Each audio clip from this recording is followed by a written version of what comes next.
Hello, good morning. My name is Ace. Welcome to the stream. I'm a hobbyist. I am working on a webcomic.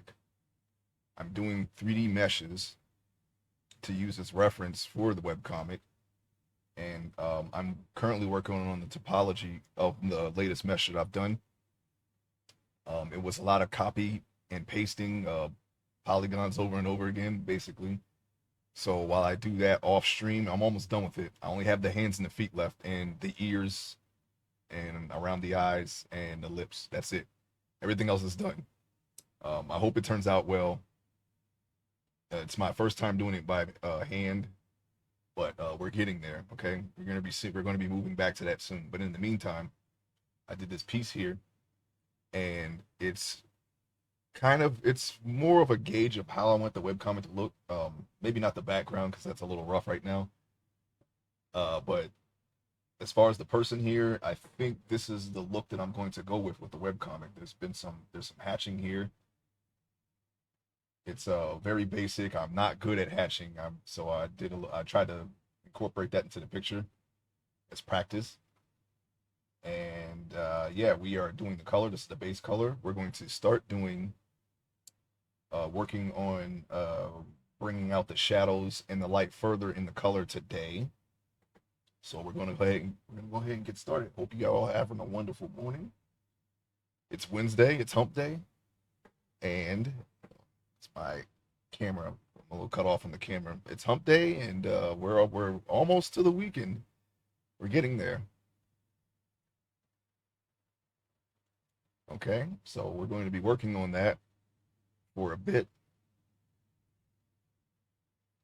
As soon as my okay, there we go.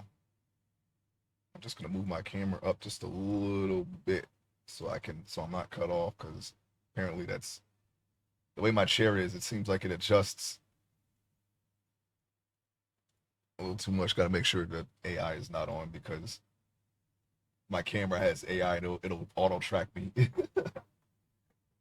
I don't want to. You see, I just adjusted my chair again. I have a pillow behind me. So it's a little crooked. Sorry. Ooh. Oh, okay. Here we go. We're going to be starting now.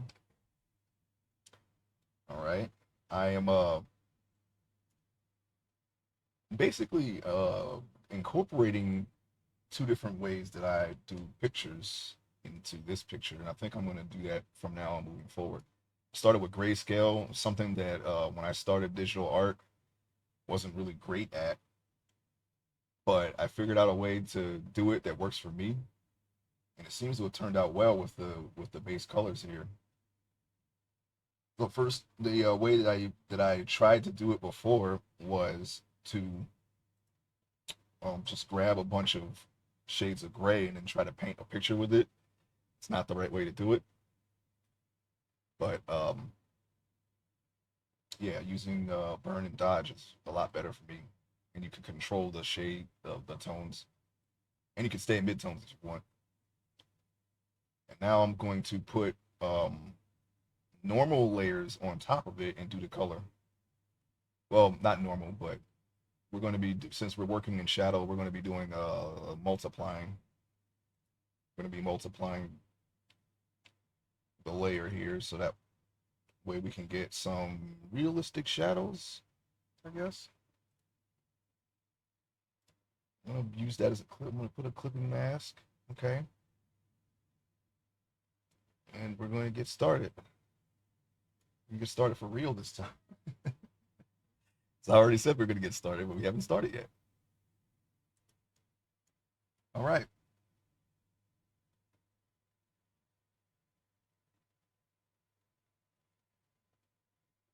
Oh, oh, I did. I forgot to turn it into a multiplying layer. Okay, here we go. We try to make the shadows a little bit more natural looking. As much as I get it, I am not a professional, but I do want to put some effort into a lot of art projects that I have planned. I started with a web comic because when I started digital art, I wanted to do an animation, but I hadn't drawn. I had took some years off of drawing. I used to draw all the time, but at some point I kind of fell off with it. So I felt that I needed to relearn how to, and then I switched mediums. I wanted to learn how to draw again. So I did that. And one of the ways that, one of the projects that I decided I wanted to do, something I had in my head, since I was in high school, was to do a comic of some sort. So I made a story and I wrote it for 3 years. I wrote an entire volume, so it's got a beginning and an end. And as far as I can tell, I was actually editing it yesterday because I want to edit it a few more times before I set everything in stone. Um, I lost my train of thought. I'm sorry. I was gonna say something, but I don't remember what it was. Oh my god, what the heck? Yeah, it's as far as I can tell, it's standalone. Okay, there's no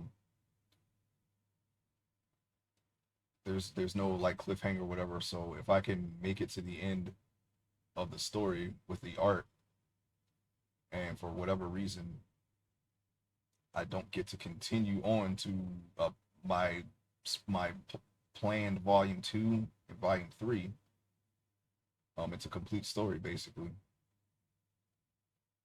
and I'm just going through it, doing multiple passes to make sure that there's no plot holes and that things make sense, the dialogue makes sense. It is very wordy, but I'm going to avoid doing walls of text and just draw more art. And hopefully, it won't kill the pace. It's my first attempt at doing an actual comic. I used to fold stacks of paper in half and then just do comics willy nilly in school, and it was all well and good. But I put a lot of effort into this time, so we'll see. Trying to I want to try to give it a professional quality, but I mean, I'm not a professional, so we got to see. I know I've really been taking my time with this because I'm still trying to get the hang of streaming and drawing at the same time, so I'm a little slower on stream.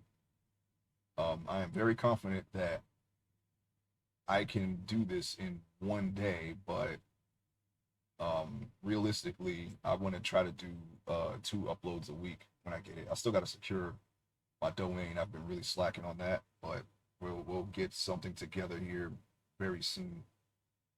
I want to do a couple of meshes for the characters that are appearing in order of appearance.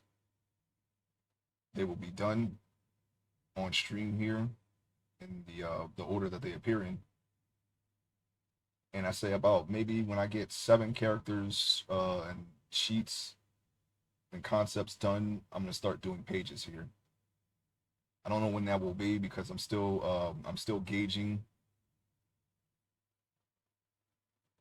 what I need to do in as far as 3D sculpting because I moved all of my process from I learned how to 3D sculpt in ZBrush. I took a year to learn it, but I don't own ZBrush, so I've moved to Blender because it was free and I don't have to worry about licenses or anything. And all the programs that I used are now in a subscription model, so I don't really want any more subscriptions. I have enough subscriptions.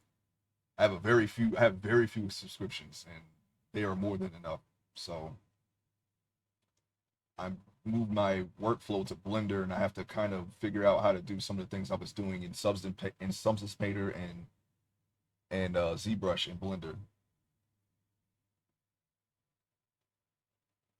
So that's where I'm at with that. Like I have to like kind of in a way like relearn all the stuff that I had learned by doing it in Blender. I can sculpt just fine. It's not that different, but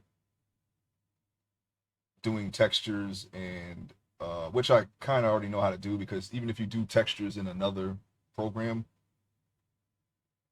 you still have to apply those textures in Blender, and that's pretty much the same process. So not so much that, but actually just doing the textures in Blender, it's something that I really haven't done. So I'm going to figure out a method of doing these things before I stream my mesh.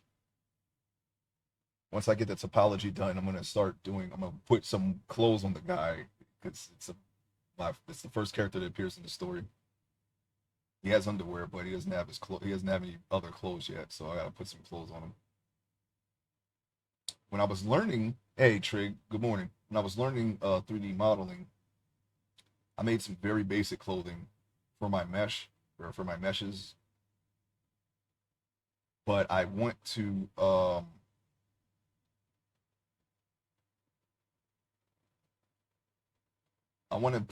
do more with my meshes in the future, so I need to basically just make better clothing, okay? That won't be too hard to figure out, but I'm gonna take some time off stream to figure out how I want to do it. What about Shinryu? What? Shinryu? Huh? What are you talking about, Trick? I can't I don't know what you're talking about. Maybe that was yesterday?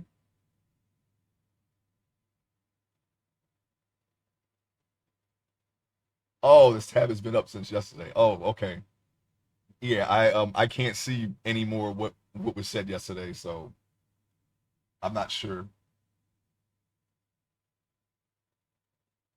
Okay, I take it back. Okay, yeah, yeah. Yeah, you had the tab up since yesterday. That's yesterday's that was yesterday's thing. Yeah, I have no yeah, I don't remember what it was. It was right but that must have been right before the end, so I don't remember what we were talking about.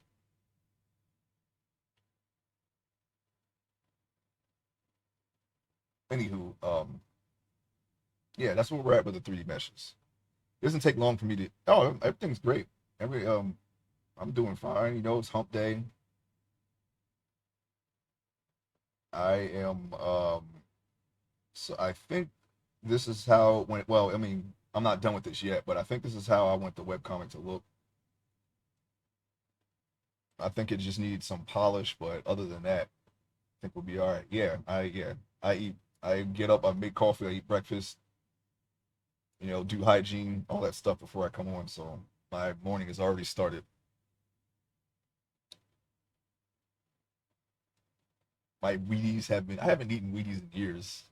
I can't even remember the last time I ate Wheaties. I think the last time I ate Wheaties, well, this might not even be, um, I think he might still be on the box as far as I know, but Michael Jordan was on the Wheaties box the last time I ate Wheaties. So, and he was still playing in the NBA. So that's how long it's been for me.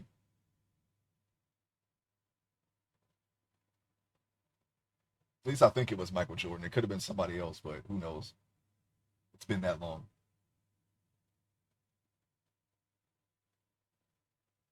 I'm just bringing out the shadows and the color. That was like 96. Joining back to backs were 96, 97. Yeah, 96, 96, 97, and 98. It was three. It was uh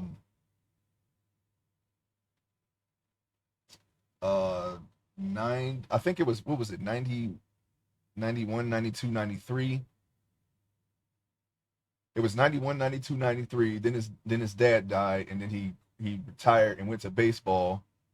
And then what was it?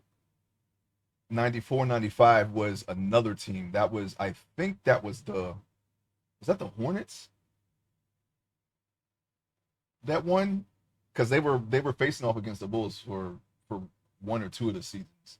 And then when the Bulls left, then they started winning again. Because before that, Detroit was stopping them. Like I think 90 and 91 they made it to the finals, but Detroit they had to face off against the Pistons, and the Pistons were at their strongest basically. They were the ones dominating, and then after a while the Bulls started beating them. Then Michael Jordan quit, and then he came back 96, 97, and 98. And then he retired again. Yeah, that was the Wizards. That was during high school, I think. He came back in like I think 2000. Like I don't know who won in '99, but in 2000 he was in the Wizards. Yeah, the Wizards. My basketball knowledge is shaky, so if I said anything wrong, my bad. I don't remember who won when Jordan retired, but it was not the Bulls. I remember that.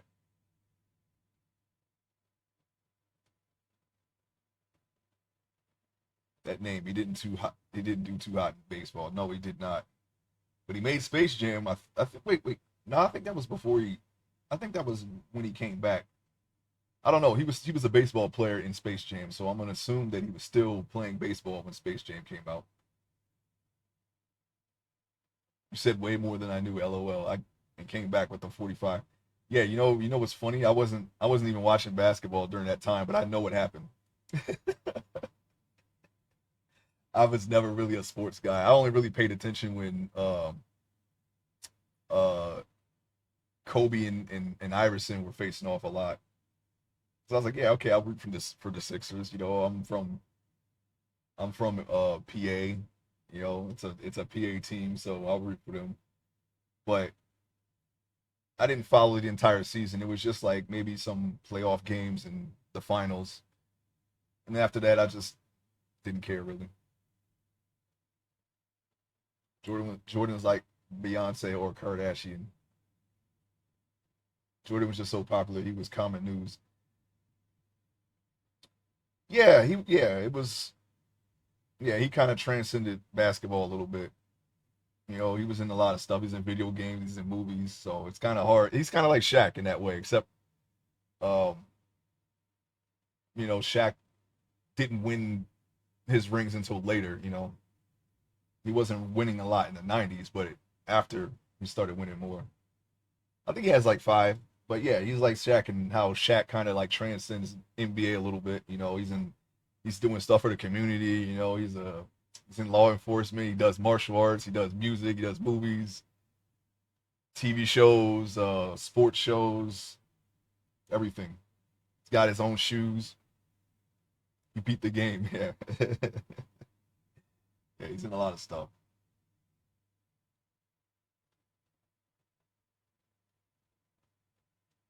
I think I'm going to work on the eyes now.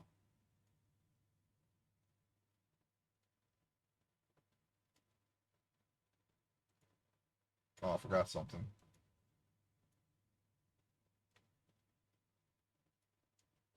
Forgot my palette.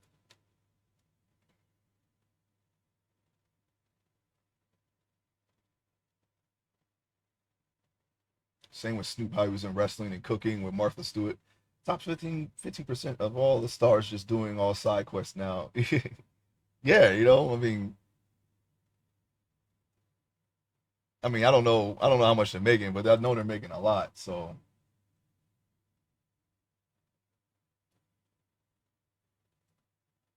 that was my very basic palette. Yeah, Snoop. Yeah, I think Snoop has his own cereal,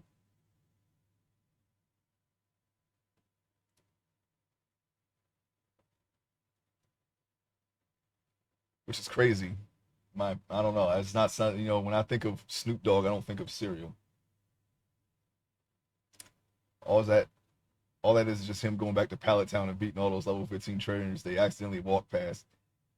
Yeah, they're probably lower than level 15 too. Those are like level 5, level 2.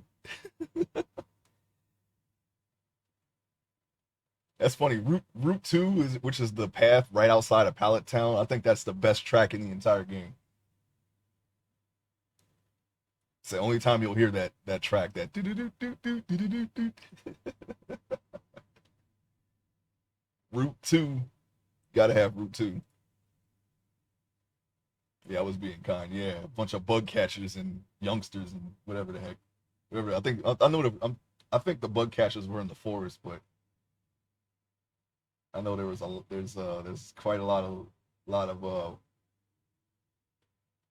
little baby starting trainers waiting for you. Wasn't there a park guard? Probably. Yeah, it's been a long time since I've played that, so I don't remember everything about it. And I think the last time I played anything close to that, it was a ROM hack, and so it's not the same as the the real game.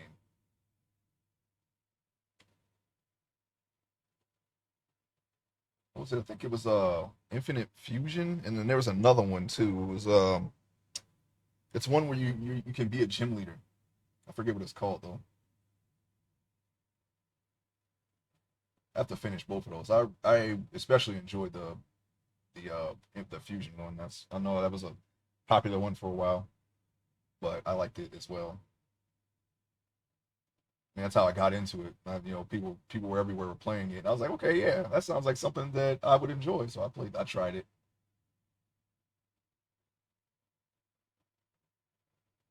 Music I like I really love those songs that stir your heart when you hear them. The theme from the starter town of Gen 2. Oh yeah, let me see, Gen 2. Let me see if I got this right. Was it Goldenrod City?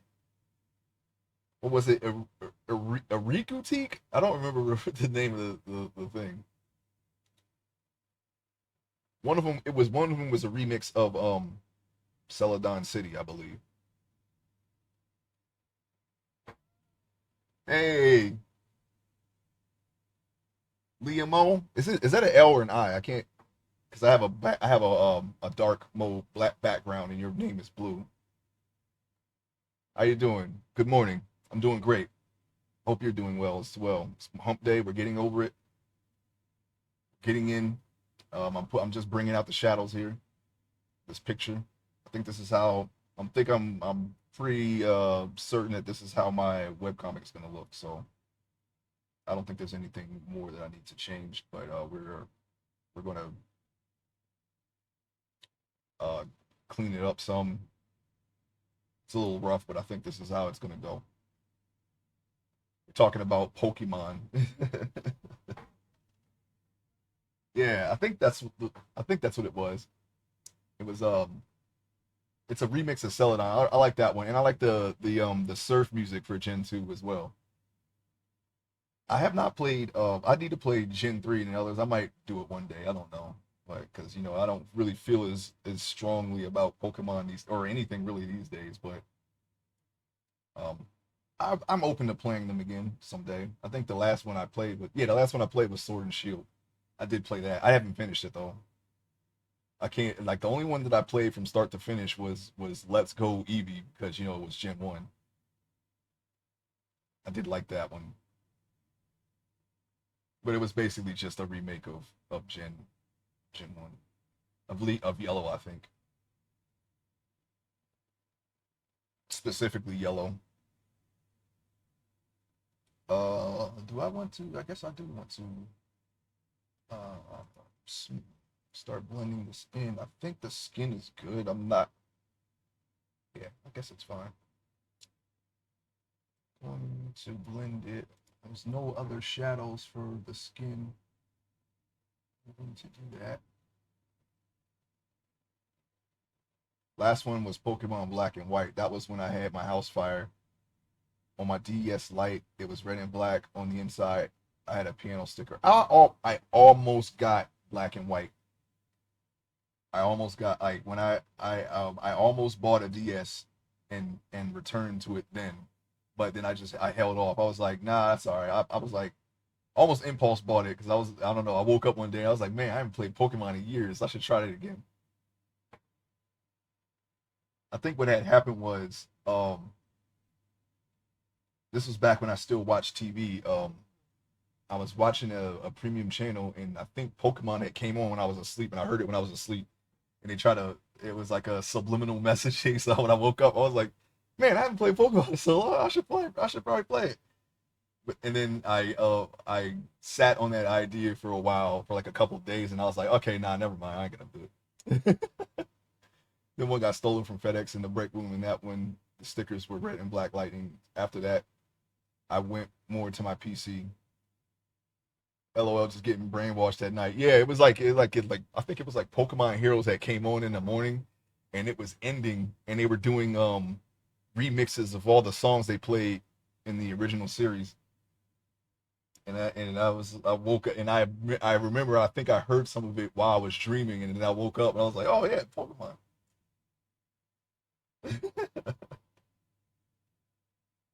Because sometimes I would sleep with the TV on, and I would hear what's on the TV, and sometimes dream about it. But over time, I watched less and less TV, and I just stopped completely. It's been a while since I've seen anything on TV. I barely even watch movies and TV shows. I might listen to a podcast or watch Twitch, but yeah, I don't really watch much. But I have been keeping up with X-Men '97 because I always wanted them to continue that series from the '90s. That was one of my main Saturday morning cartoons. So uh, I try to watch that whenever I can. I don't have a subscription to the streaming service, but my family does, so I just use their account if I want to watch something. But I rarely watch anything, so I really don't. That happened to me recently. You start dreaming about what you're hearing in the background. You know how you rabbit hole in the videos you play and play. And the one video I ended up on was a Japanese guy playing a game like Animal Crossing. So the people in my dream started speaking fluent Japanese, and I can understand them. It would be funny if you actually could, if whatever you were understanding, you knew like that was what it was. That would be hilarious. That's if that's like a real thing. Isn't that something? Didn't something like that happen? Like somebody got a head injury and they could suddenly understand another language, or was that fiction? I don't remember. I thought I heard something about that. It could be like a Mandela effect or something. I thought I heard it, but I didn't actually hear it, or it was some other circumstance and wasn't actually that. I don't know. And then the comments were similar to what happened to me. I woke up to this guy playing, and I heard it in my dreams. Yeah, well, normally I listen to podcasts, so if I take a nap with YouTube on, it would just be another podcast, and I might discover another podcast that way. But normally when I take a nap, I don't fully go to sleep unless I'm really really tired. I try to. I mean, I'm trying to get my schedule together. I've been going to bed late, but I wake up early regardless. Um, but if I get enough sleep, what I usually do, I'll take a nap, but I won't fully go to sleep. I've heard of that injury now that you're super smart thing too, but I also don't know if that's a movie or a story or real. Arcadian rhythm, unless I'm saying that wrong. Yeah, I could have sworn I thought I heard or read something about that, but you never know. I don't know. It could be like a myth or a hoax or something. I don't know. I have no clue. No clue at all. So I'm gonna up the strength. I'm wondering why I'm not affecting the shadow too often here or too much here, but not the strength of this.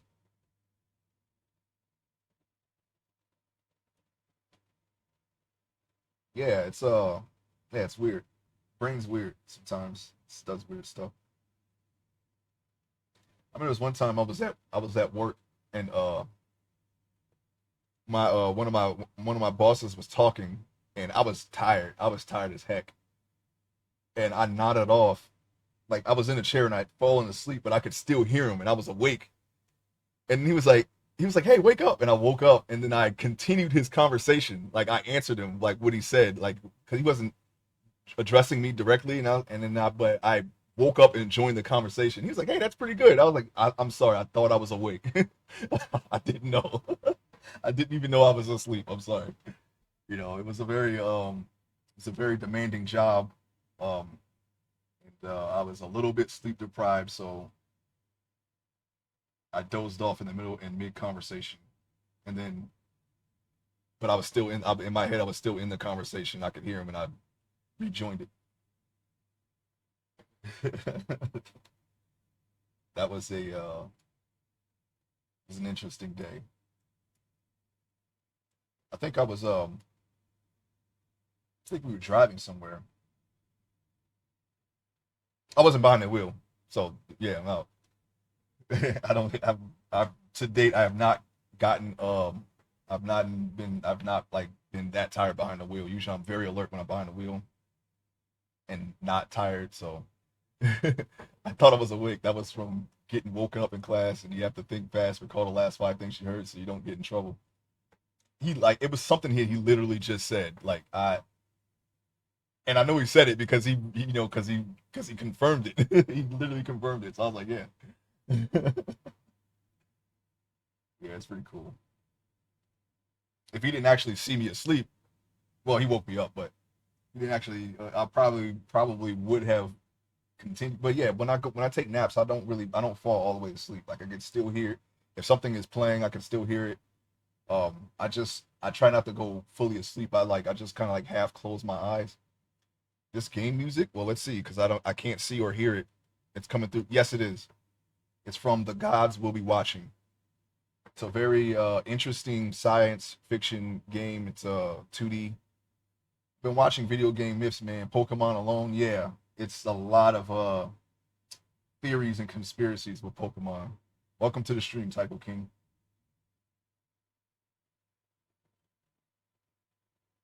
Did you get any drops?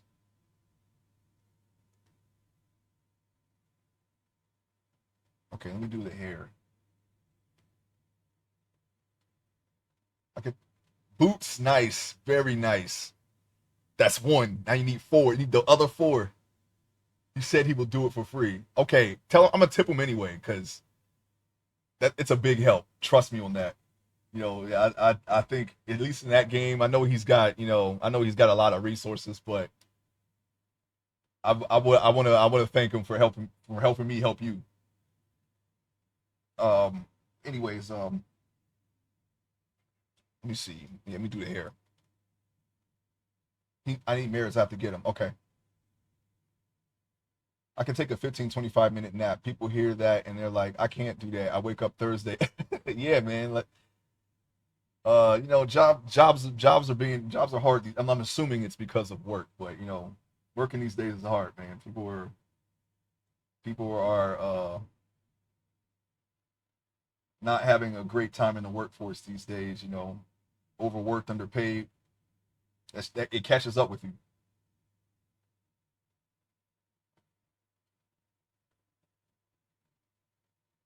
I'm fortunate enough to because I don't know. I guess I'm kind of used to it because the job that I worked, it was very demanding, but it's not. It was something that I could do. It was within my ability. What is going on here? Why can't I see the thing?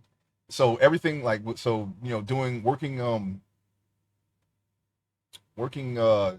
jobs these days, it's not so bad for me because I'm used to like way more demanding things. But for someone who isn't, I get it.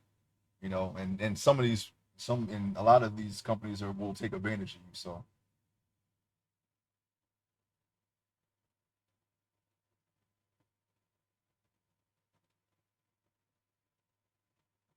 gotta keep your head up. Gotta stay strong. Mixing it in with my regular life, my schedule, making this 50-50 custody schedule, I had to work. So I'm used to having a nap working, come home, nap, do something, nap, work, right? Someone like my mom, she sees that as crazy. I see her sleeping for 7 hours straight. It's crazy. Well, she should know. I mean, you were a kid once, right? I'm sure that when you were little, you she had to wake up in the middle of the night and make sure you were all right, right? Yeah, I found out if you don't draw a line about what they make you do at work, they will rail you. Yeah, it's tough, but just gotta hang in there.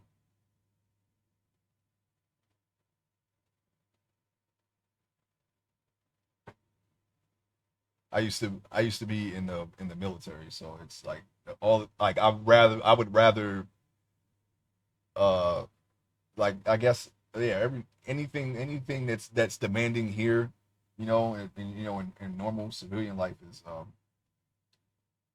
it's not so bad for me, but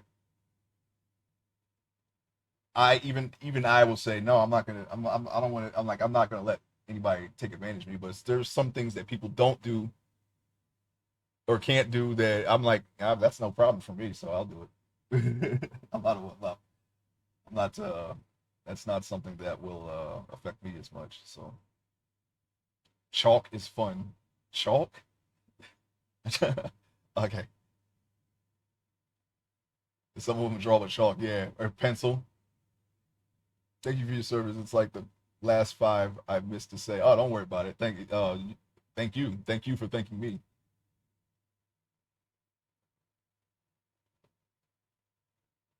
We are past that. I'm not in that anymore, but I appreciate that. It's not my life. Thanks for the oil cooking. Oh my god.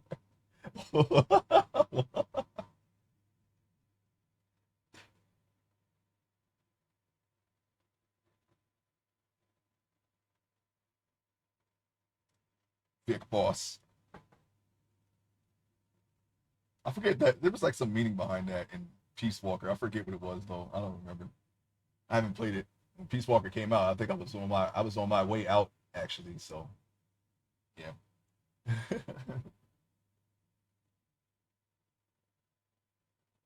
V means something else. That's what it was. It had a different meaning. I forget the whole thing behind it because Kojima always did things like that. But by the way, solo on Pup Core Wild Card is key for like 3 4 minute fights. I think we were already doing that in that time, weren't we? Pup Corsair. Okay. All right. Well, the next time we do it, you can come on Pup. I'll go on Corsair. Not with Wild Card. Wait, what is he using Wild Card for? I'm doing easy, not very. Yes, good, good, good, good. Moving on up. I got that from Tank. I saw him shake someone's hand in uniform at the Giant like 15 years ago. I was like, why you do that? Because they are fighting for us and we're not. Ever since then, I thank everyone I see that I can. That's great. I honestly, I'm very indifferent on recognition. Like I said, it's something that it's something that it's like it's in the past for me. But I appreciate it. I moved on for that. I know what they go through, so I empathize with them, but I don't have to do that, so I'm good. I mean, I've pulled over to get out of my car to go shake someone's hand as long as they are aware I'm there. I'm particularly careful around the women because women, but I shake verbally. I say solid, look their in the eyes, and I say it like I mean it with gusto, as Tank would say. That's great. I'm sure they appreciate that too. I know I do. Let's see.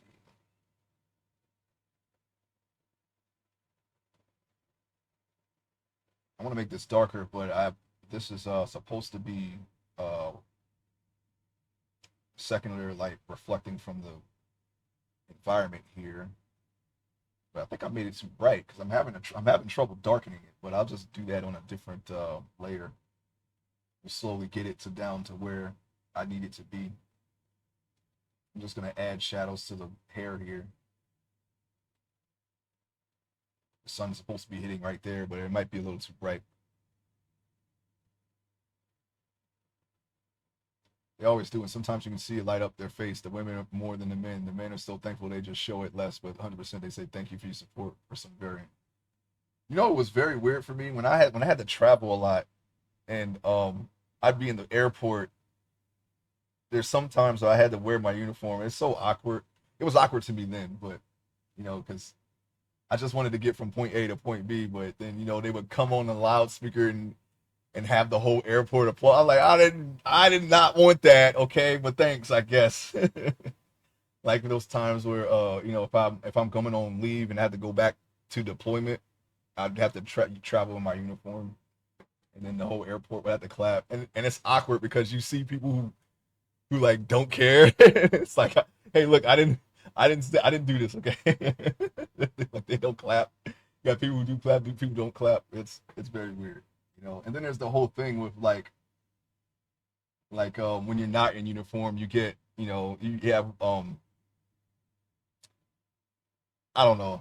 I don't know if I don't even know if that's right, but it's like a flip flop. You have you're kind of you can feel tension from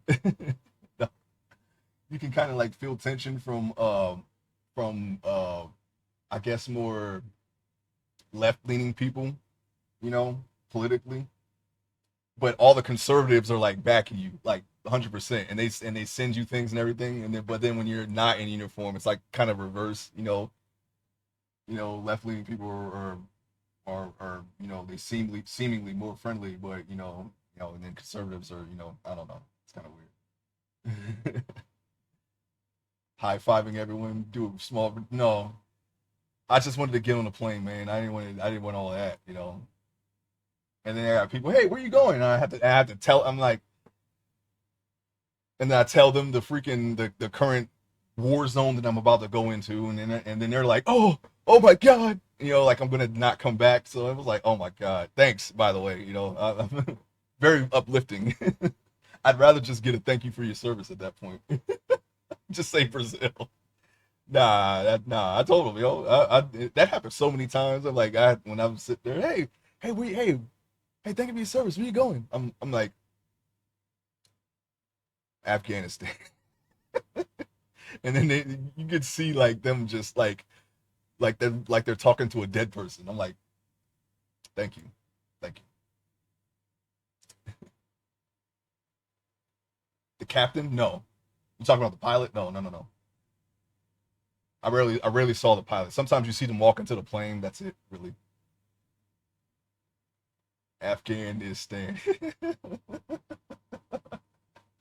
I know it's coming too. I just know it. And then when I came back home, for leave, and I see people who either I went to school with or people that were in one of my old neighborhoods, and I tell them that, and yeah, good luck. They're like, I remember this one person was like, oh my god, and then they just ended the conversation. I'm like,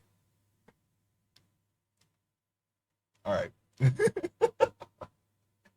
that was probably the worst, the worst interactions. I've never had anyone be hostile to me or because I was in the military, but that was that whole doomed vibe that you get from them. It was not so pleasant. But I just left it at that.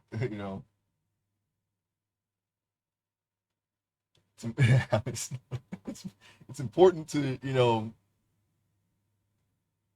to keep your spirits up. That doesn't help, but it's all right. Everything turned out fine for the most part. Anyway, some people didn't turn out fine at all, but I was not one of them. I'm like, I'm not getting executed. Like, yeah, it's like, thanks, Well, geez, now that you mention it, maybe I won't come back. Okay.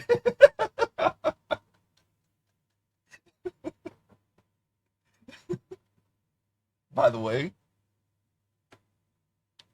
I wasn't really thinking about it until you reminded me.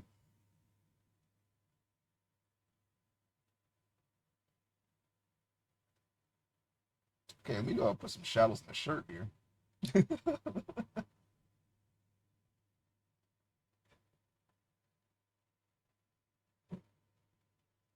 Thanks a lot.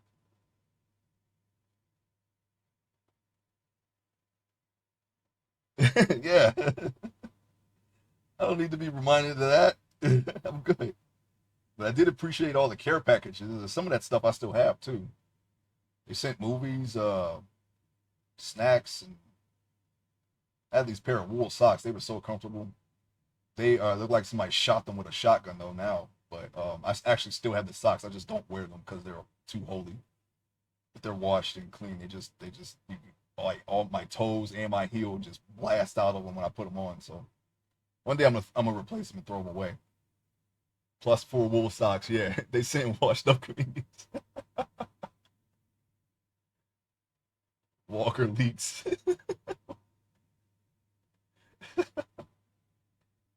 I've never seen those. I've never seen all those people that the celebrities and musicians and whatnot. We don't see those people. We're out in the middle of nowhere. Those are like on the base. Those are on bases that I don't even see. I never not once seen any of those people. That's okay. It's good for the people that did get to meet those people, but I was not one of those people. I opened the streaming booth. You're doing the Lord's. Welcome, Mr. Dr. X. Well, I'm not going to apologize. It's just sorry. It's happened. It's got to happen. Actually, I'm not sorry. I'm just I'm doing this is like an OC. I'm making a web comic. I'm trying to I guess I'm working out how the web comic is going to look. This is not related to the web comic. I'm doing a 3D sculpt, and I'm going to use that as reference. But in the meantime, because I'm copy and pasting polygons over and over, I didn't want to stream it. So I'm just drawing this while I do that off stream. And I'm using this as a gauge to how I want the webcomic to look. I got some hatching here. I'm not good at hatching at all, but I'm going to try to incorporate that in the art. Just painted this from grayscale and whatnot. Just doing that. Surprised the Taliban didn't strap one of those jokes in the chat. That's funny. Wow.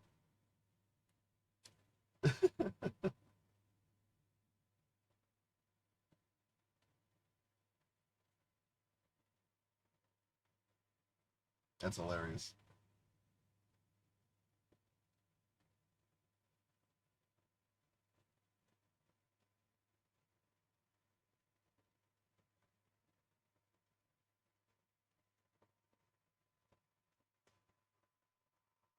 Yeah, I think I'm gonna put some shadow here.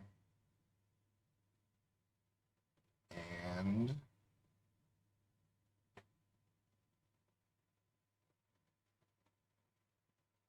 color that in a little bit.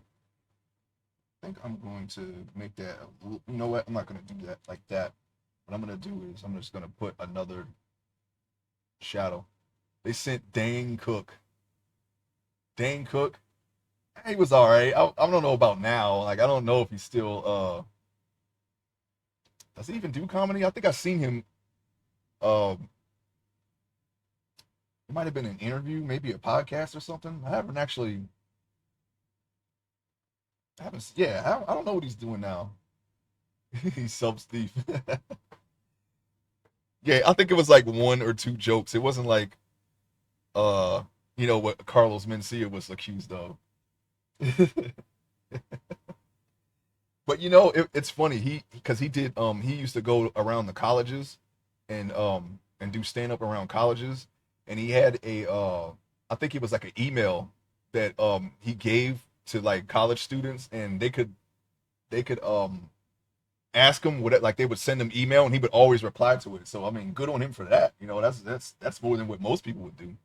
Like anybody, like you could talk to him at any time if you were in that time frame, and you had his email or whatnot. He would like reply to people and things like that. Oh, Dennis Leary. Yeah, he's more of an actor now. I think he made the right decision being an actor. I think he's better off as an actor. I don't know his stand up too well, so I don't know what he took, but I guess I know that asshole song was, I think that was stolen from someone else. At least so I heard. I don't know for sure. Like I said, I've never seen any of his stand up, so um but yeah, that's yeah. I Louis CK. I think isn't he, well, he was canceled. I think he's uncanceled now. I think he's working his way back. Going around just dropping trowel. Louis CK. I seen like one of his stand ups. He's all right, I guess. I've seen a lot of comedian stand ups, but there's some that I just completely miss. Like I watch it even if it's not funny. I don't know. I just like the like, what do you call it, a medium of stand up? I don't know. Like, I'll watch not funny stand ups too. I'll just watch it. I would be one of those people that, like, if they did all that stuff like locally, like if I was in LA or there's like a comedy store, I'd probably be in there regularly just watching people, even if they're not funny. I could see myself in that scene.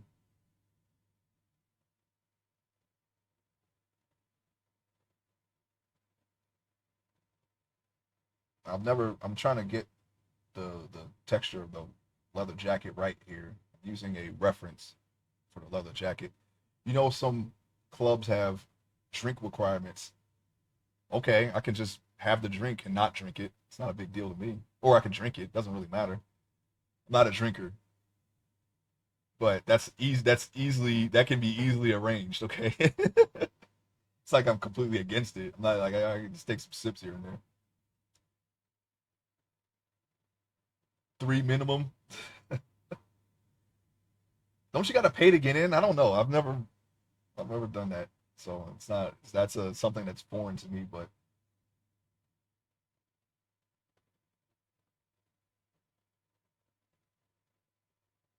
I think most of the shading is pretty good for the leather jacket as well, as good as I can get it anyway. So I'm just adding some extra shadows here and there.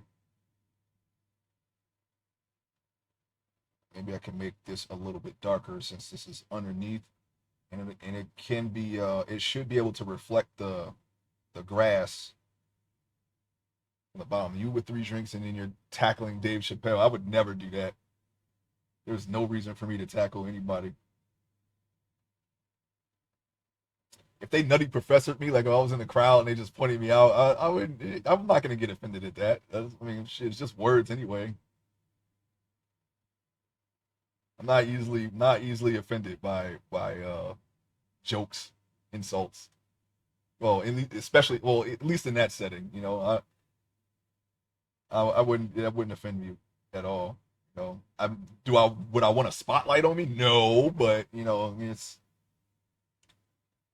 part of the show. I'm not gonna do it. I ain't gonna pull a. I'm not gonna be a heckler. Well, that's also the nature. You're at a comedy club in the front row. Yeah, yeah, yeah. Like you're just asking for it at that point. You know what's funny? When I used to watch Def Comedy Jam, how you would always have like the meanest looking people sitting in the front row and they never laugh. I'm like, why are you sitting there? Why don't you just get in the back if you don't like it? If you don't like what you're looking at so much, like why would you come to the club to a comedy club in a bad mood? Well, I guess I actually kind of makes sense, you know. But you know, you want to come there and not be in a bad mood, but they don't look like they're moved at all. They're just stone statues. I'm like, wow, seeing that seeing that is kind of annoying. You know, back in the day, I don't know if they still have that show. I'm pretty sure they don't. But it's always like they put the worst. They put like the worst audience members in the front. It seems words hurt more than the enemy fire. Yeah, at least you know where you stand when you're being shot, right?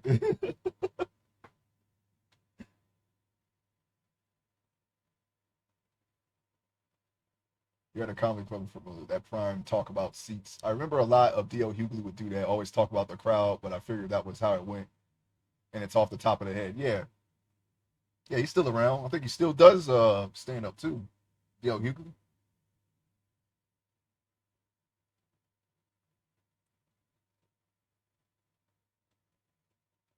Yeah, but in general, even if like they're not funny, I'll watch a comedian or two. I haven't in a while, but yeah, I mean, I don't know. I just like the art. I like most art.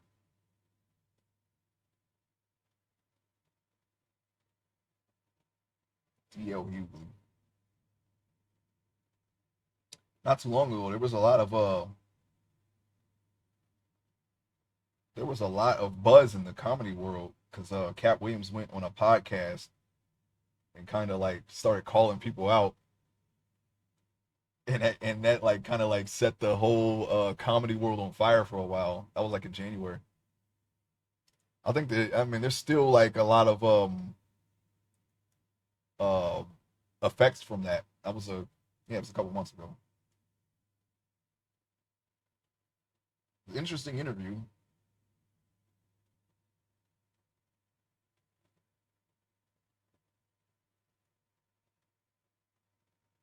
Yeah, I really don't. I don't think I have to do anything to the jacket. I could probably just start reflecting the light off of it, but um, I guess I can keep going.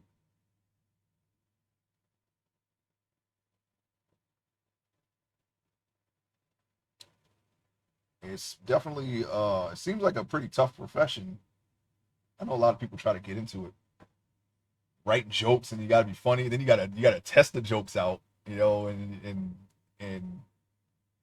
they're not always funny, and you have to try to like weather that impact on you and come back and do better. And you're in person and you're on the stage.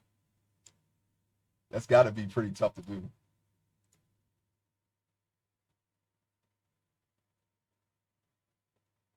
Okay, let me see buttons.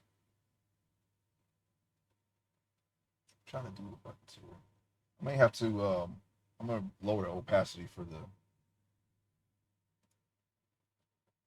hatching here. I want that to kind of blend into the color.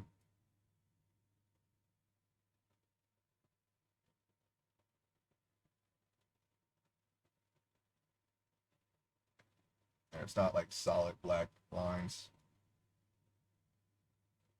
I'll leave it there for now. I'm not really sure what opacity I'm gonna leave it. I'll probably just adjust that.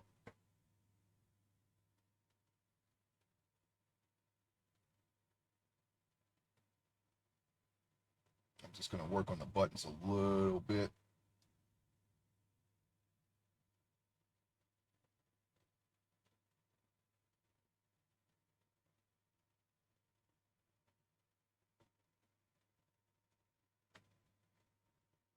There's quite a few comedy specials that I kind of want to see. Like I haven't seen all of the like the latest ones.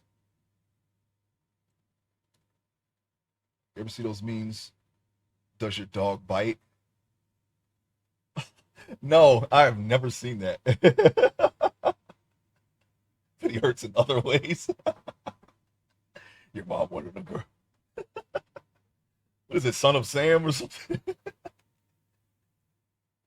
That serial killer where he thought his dog was talking to him, telling him to do things.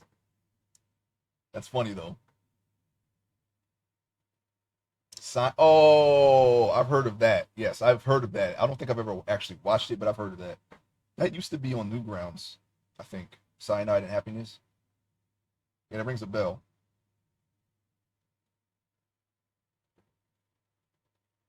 It's an online comic strip. Gotcha. Okay, I was thinking it was a animation or something. Okay, that's actually not. It's not on Newgrounds. But yes, I've heard of that. I've never. I may have seen something here and there, but not really. Not really reading it. Those Gag a Day comic strips, I didn't really pay too much attention to. I typically read or look at like long form, like traditional stories.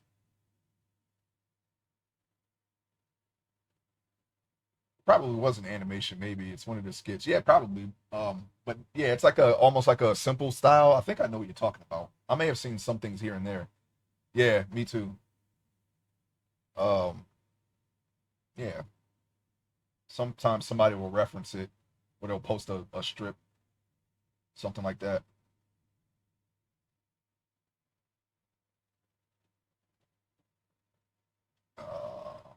Okay, I'm looking at gold because I'm not so great at lighting metal, so I'm going to try to bring out the shine now. Not so good as in I don't do it often. I think normally, typically it comes out okay. Maybe not as shiny as it could be, especially gold, but I think I could do it.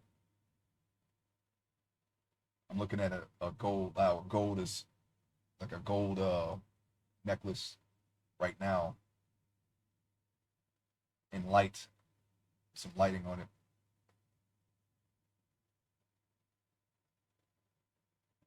Going to see here if I can. Well, I mean, you're not gonna see it until I put the actual highlights in.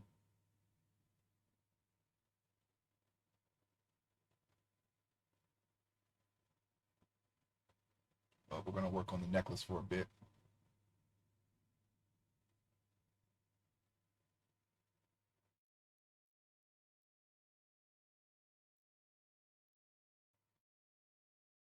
Okay, we're going to keep going. I made these chain links too big, but I just rolled with it. There's actually I was going for like a more looser chain link, but it looks like an actual chain. It looks like some 80s hip hop gold chain, but I'm just gonna I just kept going. Doesn't really matter. I was trying to do like a necklace set or whatever. I don't know why I made it that big, but it doesn't. Like I said, I'm okay with it.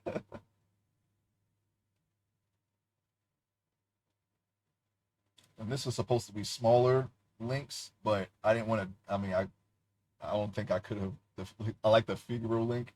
Thank you. I didn't want all the necklaces to be the same, but I think what I could do. It's like these are supposed to be smaller links, but I didn't want to try to put the holes in that small. The one that has three short ones and then the long one. Yeah,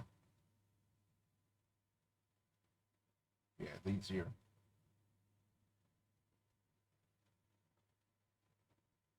I thought about like like giving her like a Mr. T, Mr. T. That's kind of like what Frank Miller does, though. I was when I read some Frank Miller stories. He would put like gold necklaces everywhere, all over his characters. Like they would have like 30 crosses and then like cross earrings. The Run DMC, yeah, that's what I think of when I think of this gold rope. I figure why not? What does it matter, right?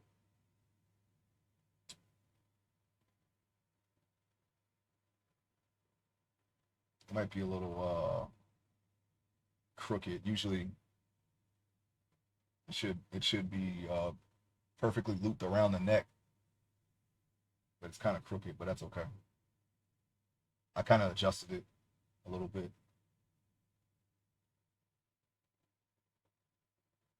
Let's see here. It'll look it'll look more like gold when I put the highlight colors in.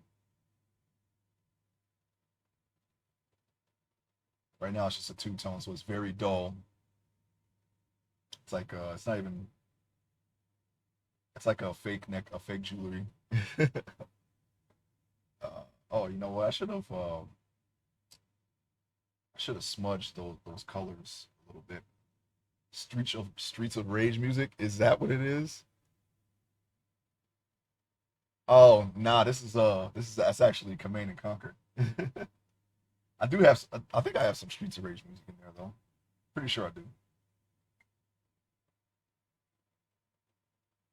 I said I can't hear it. I don't have my headphones on, and I have my speaker turned off so you don't hear too the music reverb.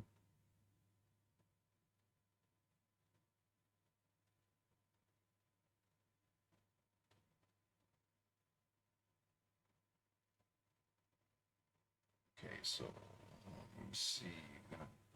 It's a little. I like that march with the boots. Very invigorating. Yeah, I don't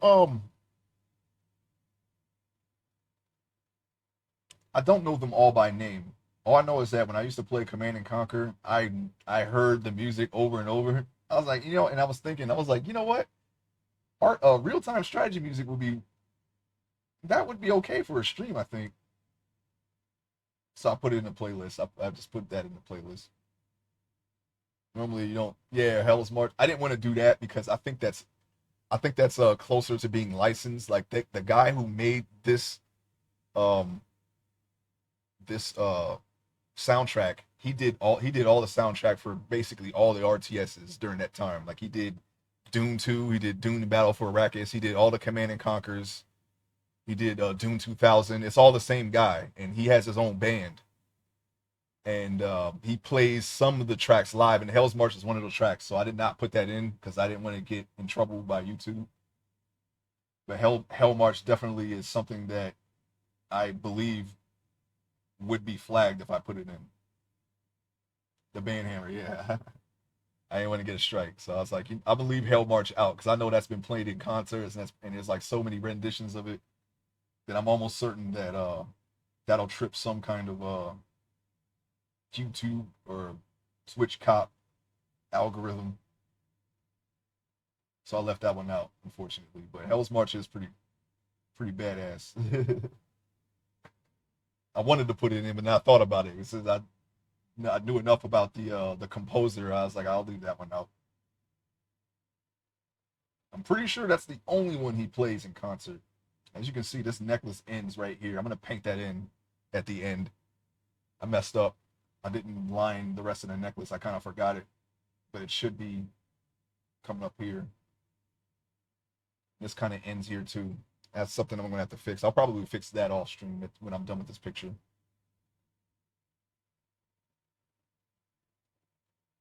Even if I don't get the gold to shine like it should, it's okay. I think it's fine like this. It's fine. It's fine how it will turn out, not like this, but I'm not gonna be super perfectionist about it. Get it right next time. And all the nostalgic people who would remember it, yeah, yeah. I'll go with some video game music for now until further notice. I have some stream safe music in the playlist too. So if I have to take any video game music out, I'll still have a playlist, so it doesn't really, it's not really something that matters, and it doesn't show up in the VOD. So for now, I'm fine. When I upload this to my YouTube archive, they check everything before it uploads, and YouTube's okay with it. So we're gonna roll with it. I wanted to put some Nintendo stuff in there, but it'd be a little bit of jarring going from like actual music to MIDI or like I'm still on the lookout for video game soundtracks that I've heard a lot as a kid. I wanted to put some Solar Jetman in there. That was one of my childhood video games. I might actually play that one day, Solar Jetman. Uh Maybe some Contra, things like that. Super Mario Brothers 3. I just put random video game music in. Jet Set Radio. Yeah, I have some of that in there. I can't, but all that music is licensed. So what I did was I found some 16-bit remixes of that music. It still has the lyrics in it, so it's still kind of, towing the line, but so far I haven't been slapped yet, so we'll see. Some people play regular music on their stream anyway, and they don't get in trouble. So I mean, if I'm sure one day they'll do something about it. But for right now, we're gonna let it roll. We're gonna let the music play. Like I said, there's plenty of streaming friendly music out there that I already have in my playlist, and lots more bookmarked, so I can easily replace it. As a musician, it speaks more clearly to me. I like instrumental music more. Yeah, I think instrumental music is definitely good for streaming, and just listening or just putting one in the background while you're doing something else. There are there are songs that I liked. I don't like that I liked the song and it won me over eventually. Yeah, I know what you're talking about. I felt that too. I can't really think of anything right now, but oh yeah, I know there was. It was okay. You know how it was Nod Your Head by Will Smith for the Men in Black 2. When that first came out, I did not like that song, but like years later when listening to it, I was like, hey, this ain't that bad. That's one example. I actually like that song now. Nod Your Head, Make Your Neck Work. Yeah, it's the first one. That's okay. I didn't mind the first one. It was the second one that I was a little iffy about. I was like, this ain't good. This ain't as good as the first MIB single, Men in Black single. But then I listened to it later, and I was like, you know what? This ain't bad at all. But nobody talks about that one. It's always the Here Comes the Men in Black, right? The songs they keep playing over and over until you like it. Yeah, it kind of just wears on you a little bit.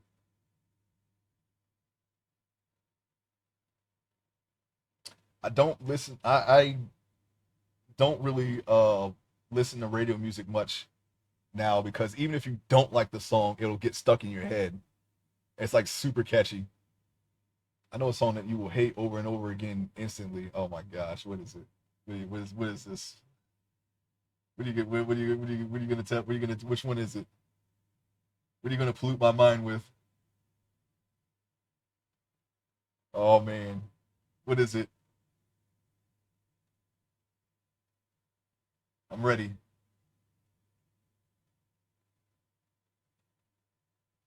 Yeah, radio music is sometimes very catchy, and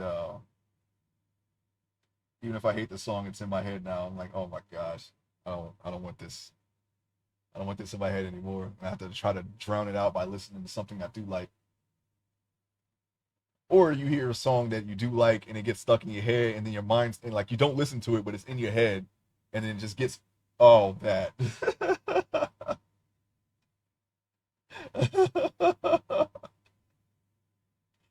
That's another one. I think that's another one where I was like, what? Because you're away from civilization for a while, or at least civilization as we know it, and then you come back and you hear stuff like this, and it's like,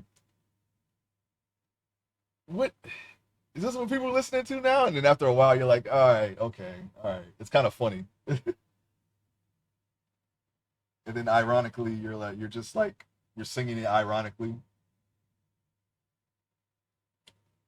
I don't listen to what's his name? Who sung that? Something. It wasn't just Soldier Boy. It was Soldier Boy and Ross Go something. Somebody that I haven't heard since.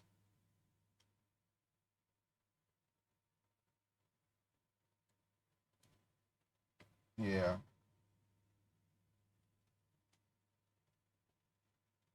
Soldier Boy. Yeah, yeah. Then after a while, I started singing it.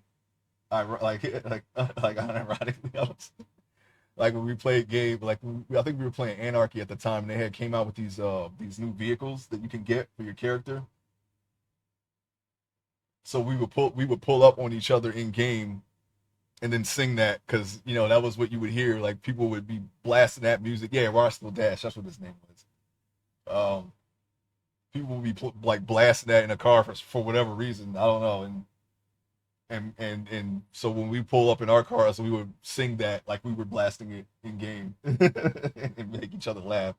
So in a way, we kind of it kind of became a meme that we did like. So it was a song that we didn't like that became a meme that we did like. If that makes sense. I don't know.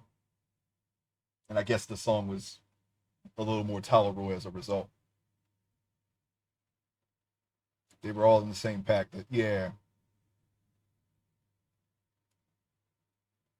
I think when I returned to the states the first time, it was Crank That was like the big thing, and I know there was a lot of like the kids like that song. A lot of kids, but that was one that I was like, I don't ever want to hear this song again. But my nephews, they loved it. They were still kids then. My nephews were like, Soldier Boy. I'm like, okay. Did he have a console that failed? A failed game console, or was a scam or something? I don't remember. I think he's still trying to do that. He's still trying to like make his own console or something like that. I don't know. Forget a console.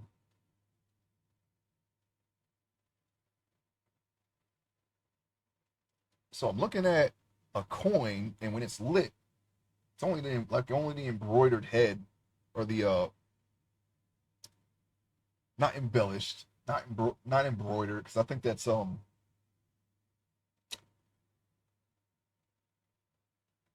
forget the word for this, but I don't even know if that's the right word. But anyways, the coin, the head on the coin is shadowed, and the rest of the coin is just bright as heck. So I'm gonna try to follow that. Maybe I'm looking at a coin right now that's in the light. I can already tell right now that coins are gonna be a little tricky to make look like actual coin. I mean, it could be the black lining too. Speaking of, there's a Jet Set Radio song right now. Just popular rap songs for the club that have easy earworm lyrics and simple dances. So when you hear it, you just do the dance. Embezzled? No, not embezzled. That's that's like stealing money, isn't it? Embellished? Is that the word? I don't remember. It's like the opposite of imprinting a design. You put something on top of something. I forget the word of it. Even anyway, that's not what it is. This is done by a mold, right? That's what how coins are made. So it's not. It doesn't even apply. It's when you have a thing and you put a design on top of that thing, more or less. I can't remember the freaking word of it. Maybe I'll get back to you on that one.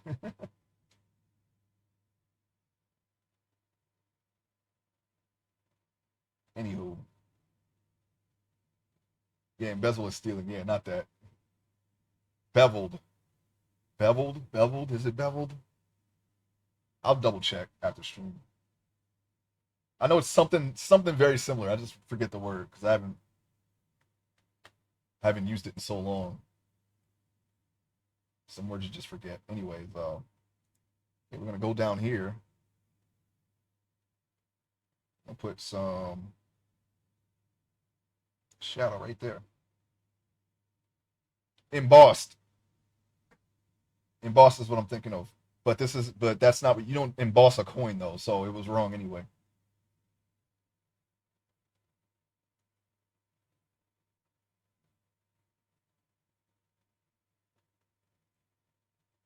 Yeah, that's what I was thinking of. I was thinking of embossed.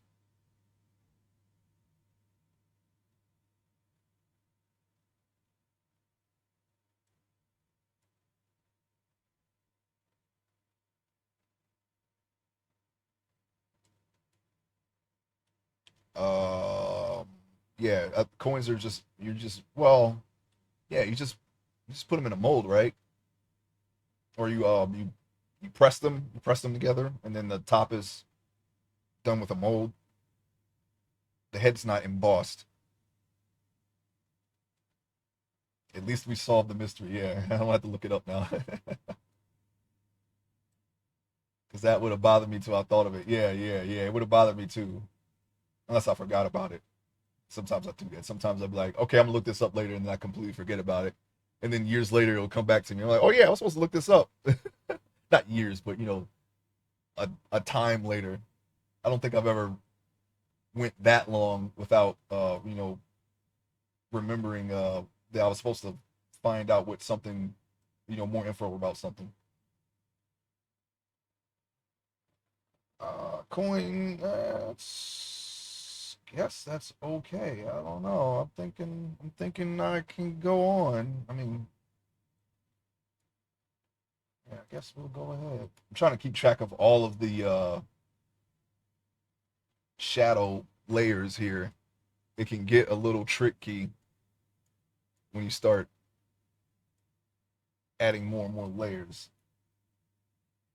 Embossed. Yeah. Hello, embossed. I would have just sent you a text. It's embossed.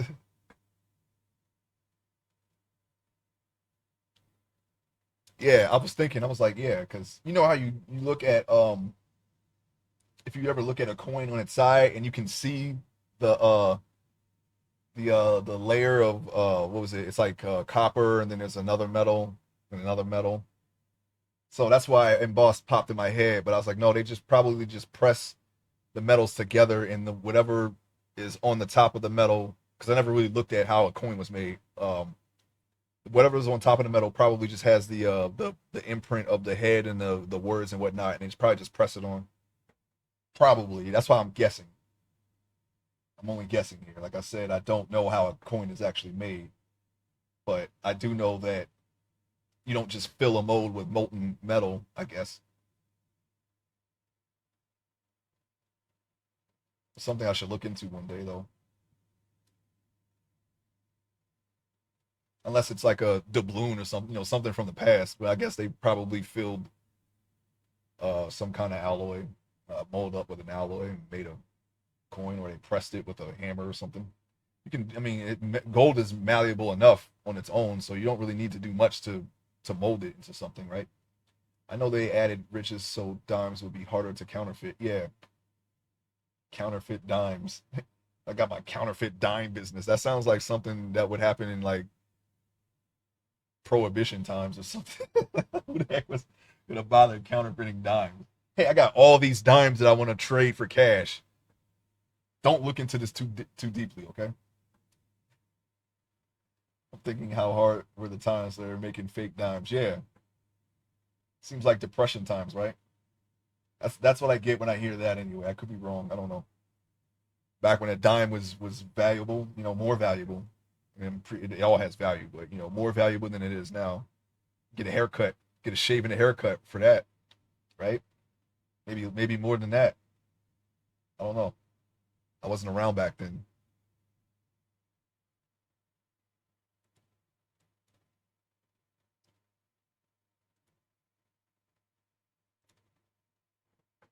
1920s. But then again, the dimes were worth more then because everyone was lower. Yeah, people dropped jumping out of buildings because they lost everything.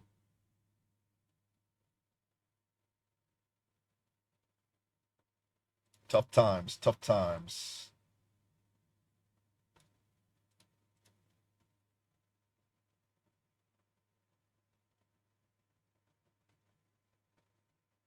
Oh, you know what? Let's erase that because I did not do the right thing here. 5 cent, 2 cent show shine. That was almost a tongue twister. Yeah, that makes me think of that. So maybe a dime was there $100. That's a lot.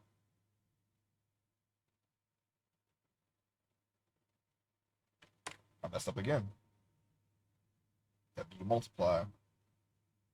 Okay, that might be a little too dark. We're definitely going to adjust that. I'm just going to lower the layer.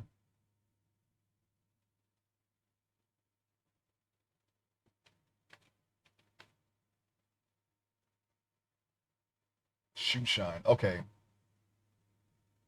Yeah, I just read that. I didn't even. Yeah, I just read that. I didn't even like process what that you. That's what you meant. I thought maybe it was like a. I don't know. You go to a theater or something. I didn't even. Yeah, it didn't even occur to me that you meant shoe shine. My bad. We got it. We got it.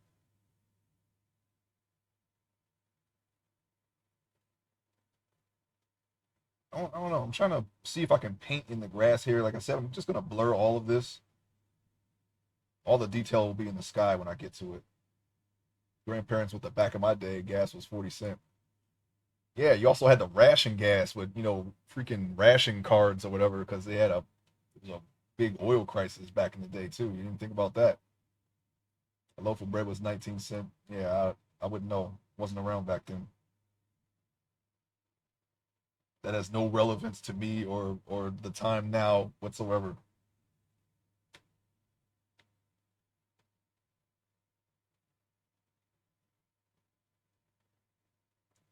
Get paid more and everything costs more as a result. That's probably not how it works, but it's a very rough explanation. Probably incorrect. I mean, obviously there's more to it than that, but you get way more money than you ever were paid back in the day, but things also cost more. And I think of that too. I distinctly remember gas being 119 at the corner.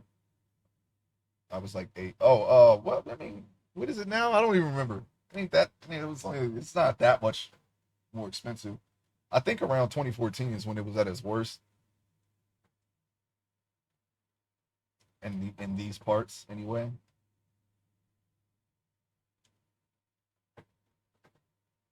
That's a very rough grass. But like I said, I'm just gonna blur the background anyway, so I'm not gonna really do too much to it. It's like 389. Yeah. I'm not doing bad where I have to complain about that, but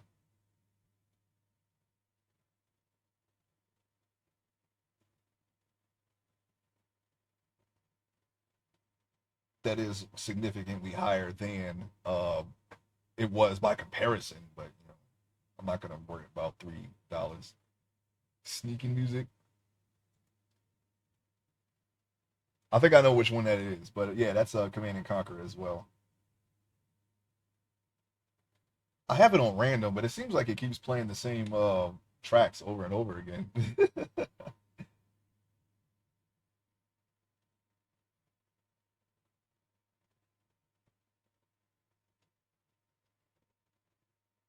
I'm really just making an extremely rough background.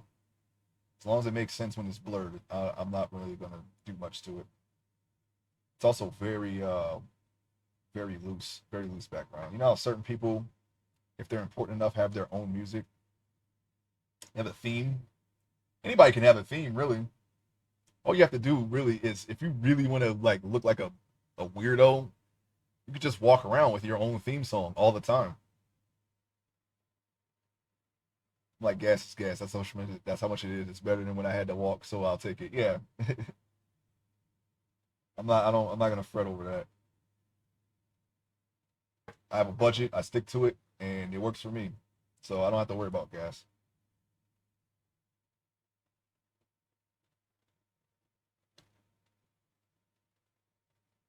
Red when he comes on screen in Pokemon. Yeah, you can just have yeah, you can just literally you don't even have to be important to have your own theme song. You can just literally drill into people's heads that this is my theme song and have it playing as you walk by.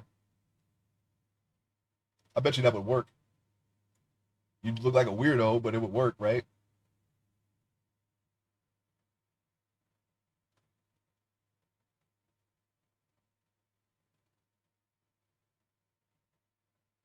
Just have a song on loop.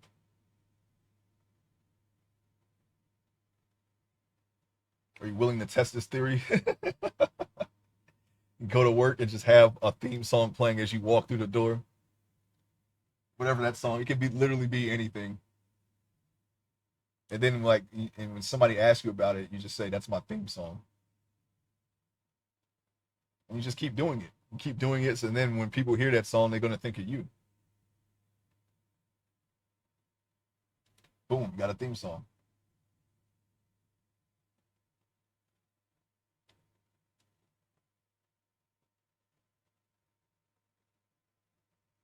I kind of want to just blur the background now, but I still got to do the sky. I'm gonna put some clouds in.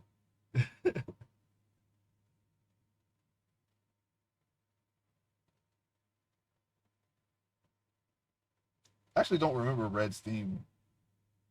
If I remember correctly, I think they just played the Elite Four boss music when you played them. I could be wrong though. When you fought them in Mewtwo's cave, I don't know. It's been a very long time, and I don't even remember how it went in Let's Go Eevee, but I'm pretty sure that he had a theme there too.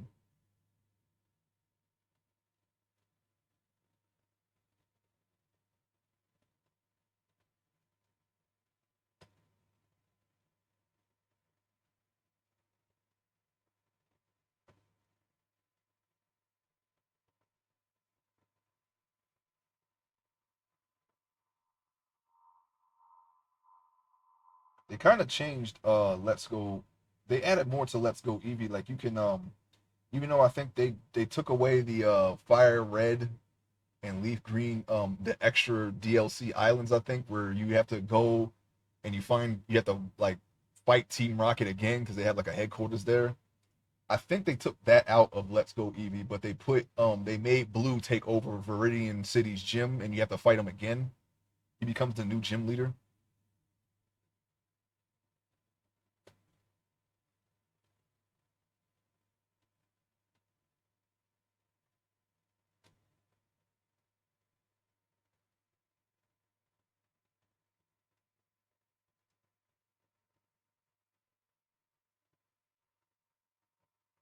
Let me see. I'll make the buildings darker.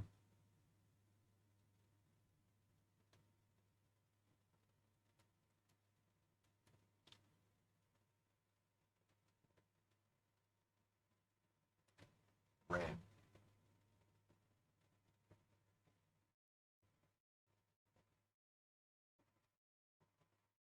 See if we can make the shadows a little bit darker in the background for the buildings. I'm really not sure what else I could add to them though, other than that. So let's consider them done. I mean, I'm gonna just leave it rough. Like I said, I'm just gonna blur it. So let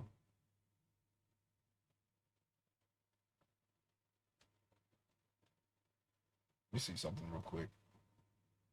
If I take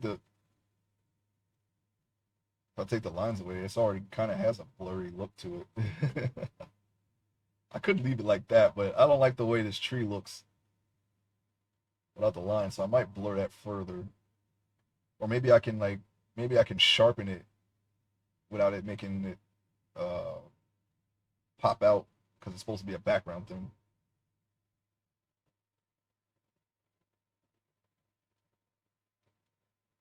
Could do that. Let me. Oh, what's going on here? Oh, never mind. Nothing's going on. I just couldn't see it. All right, so going to go on ahead and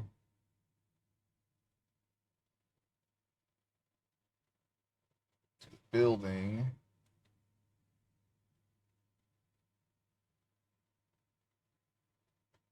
Darken these shadows a little bit more.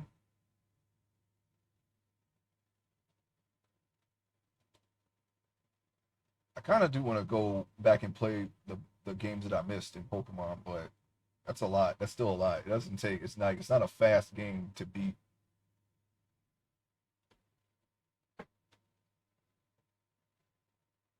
I only kind of want to do it. Like I said, I'm maybe I'll find a ROM hack or something. Play that. I know I've seen a lot of people play. It's a ROM hack called Crystal Clear, and I guess it's an open world Generation Two Pokemon ROM hack, and you can you can start in any town that you want.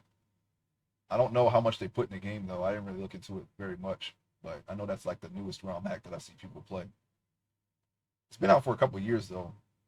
I did look it up. I was wondering what was in it, and I looked it up. I know it's not a completely new ROM hack, but I noticed that people were playing it, so I don't know. I might check it out, give it a shot, see if it's any good. I know how to boost the contrast, put better shadows on this tree here, or bush or shrubbery. It's a little low to be a tree. I feel like it could be some kind of hedge that was trimmed to look like a tree.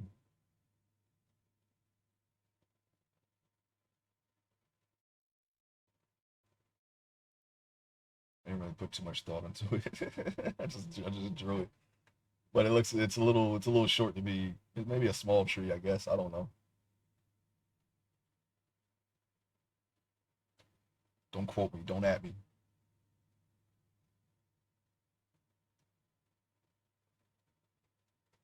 Put some more detail on the leaves here.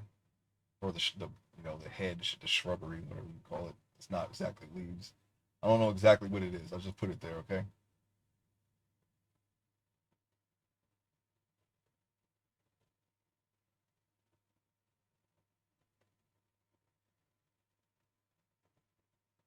Looks like some alien planet. It's like Namek landscapes from Dragon Ball. They have those weird plants that are like perfectly round. I could probably break those shapes up after I like say like if I took away the lines, it has like of a more rougher shape than a You know, I might just leave it like that. It looks a little better now that I put the darker shadows on. Yeah, maybe, yeah. I'm gonna leave it off for a while and just see if, like, have my eyes adjust to it. I mean, I was never gonna leave the lines in anyway because they're rough and I didn't really line them up. I used the line tool here, as you can see, it was a perfectly straight line. So I just drew like a line across and just called it a day. And put a lot of effort in the background. It won't be like that in the webcomic, I promise. I can do backgrounds, okay? I can do them.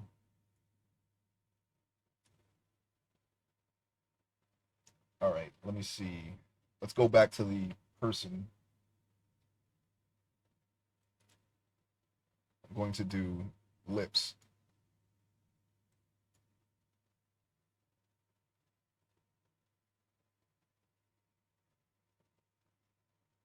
Put some shadow in the lips here because I didn't do the lips. And this color is pretty much good, but I think I'm going to put just around where their lips meet some shadows there. It's a little too much. I think I might have made her lips a little too thick. She looks like she got Botox a little bit, but I'm gonna leave it like that. I don't. It's okay. I think she looks okay like that. But they're a little thicker than I planned. I was what it was they were. I noticed that the lips were a little crooked when I put them in the sketch. So I was trying to correct them, and I kept making them. I kept making the top lip bigger and bigger, and I just left it like that. I could have resized it, but I'm not going to worry about it. If I ever get around to doing a mesh of this character, I'll make it. I'll probably adjust that, but for now, this is how the character will look. Not really concerned about it too much. So I'm gonna darken this part here. I'll put a secondary light there. I should have done that in the grayscale, but I did not. Did not do it. They don't really notice the shadow here. Maybe I made the lips too dark, but that's okay. And it's okay. Let's see here. I think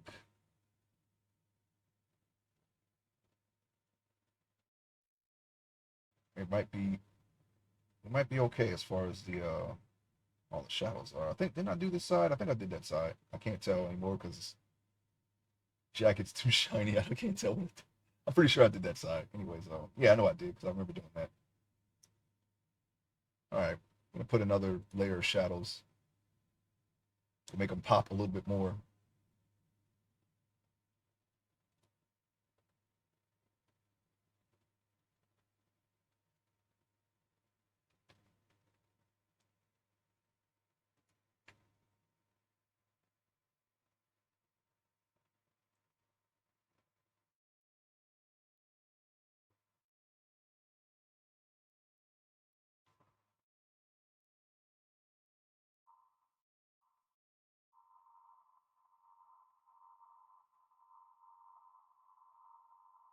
Just gonna change the opacity real quick.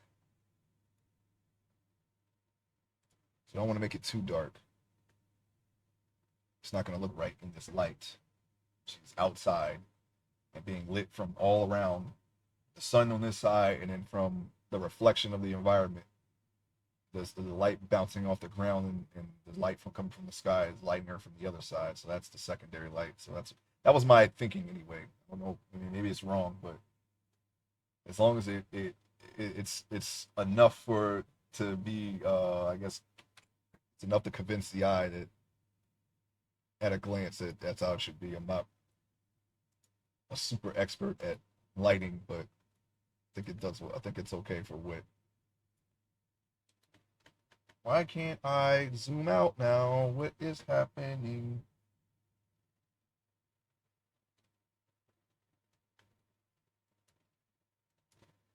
Oh, there we go. Okay. I don't know what happened there. I didn't want to click on the thing because then I'd put a dot there. All right. Now we're going to make the darker areas darker. And I'm thinking of underneath the hair here. in between the eye and the nose. Maybe you're in the corners of the eye here, and the mouth, and underneath the nose. We're going to darken those areas a little bit further.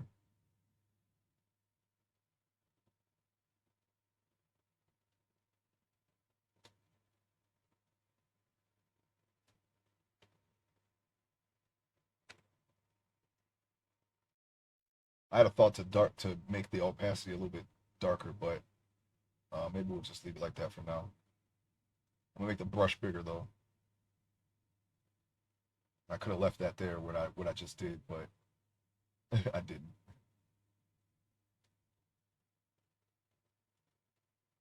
Okay, let me see here.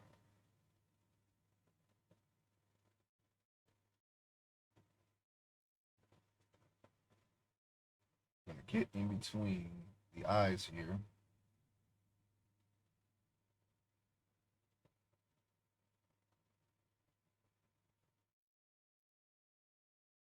Just gonna darken this part a little bit more. This is a brow, so it's gonna be a little bit more shadow here. And this part of the nose. Okay, I found it. It was my favorite videos on YouTube. I had to scroll a while. Oh, the theme song? Are you still talking about that? It was the theme from Little Root Town, the starter from Gen 3. Oh, okay. I don't know much about Gen 3. I did not play that one really. I think I tried it, but I didn't get very far in it. Anyway, I don't remember it. I heard that one had a lot of people like that surf music too. Okay, make this little make the inside of her eye here a little darker there. Little Root Town. That does ring a bell, but I don't remember how that sounded. I'm gonna have to. Maybe I'll wait until I play it one day. I ain't gonna look it up right now. Well, not right now, but I ain't gonna look it up anytime soon. Uh, let's get underneath. My brain just recognizes Pokemon music as a body. I don't remember the songs individually. Some of them I remember individually, but not all of them.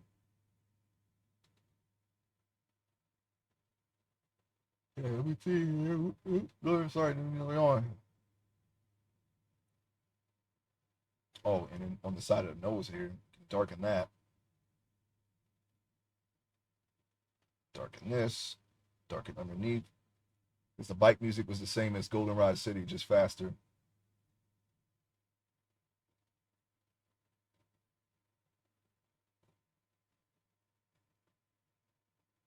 I thought it was slower. And then Goldenrod is the one that I'm thinking of. Goldenrod was a remix of either Celadon or Saffron. I don't remember which one it was. It's that, but it's like it's slowed down because the back music is like dun, dun, dun, dun, dun, dun, dun, dun, and then the actual town is like dun, dun, dun, dun, dun, dun, dun, and then they add a little beat at the end. It's like dun, dun, dun. I don't want to go into it, but dun, dun, dun, something like that. But yeah, that's the one that I like. That one I do like that track, so I remember it.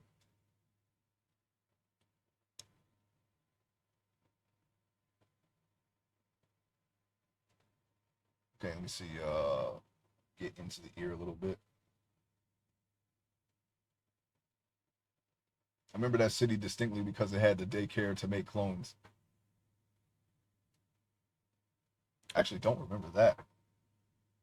I remember the radio show that Professor Oak had. That radio show was in that city in the bullet train that went from there to Saffron. You get on the train, you can be in the other town without having to traverse the entire map. Although that I don't. Well, I guess the train would be useful to you if you don't have fly. I was gonna say if you have fly, you don't really need to take the train. I think you can use fly from one town to the other. I don't remember.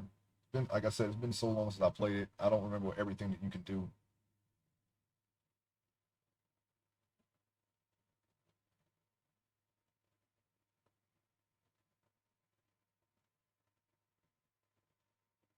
You could put a Pokemon in with another and get a baby. My Ditto in there was like level 82, the father or mother of 500 Pokemon.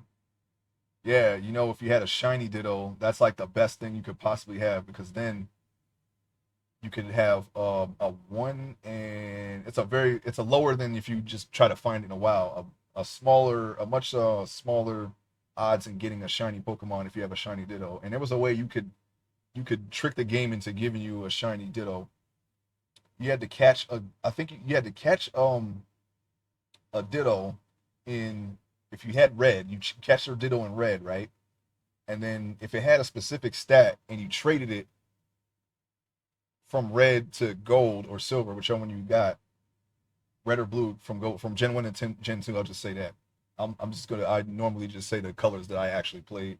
My brother had silver though, but anyway, um, if you traded a Ditto from a specific area from red to or sorry from Gen 1 to Gen 2, I think if something went something like that, it'll automatically be a shiny, and then you just or you trade a Ditto to red, and then or something like that. I don't remember how it went, but you could force a shiny Ditto if you had the previous game.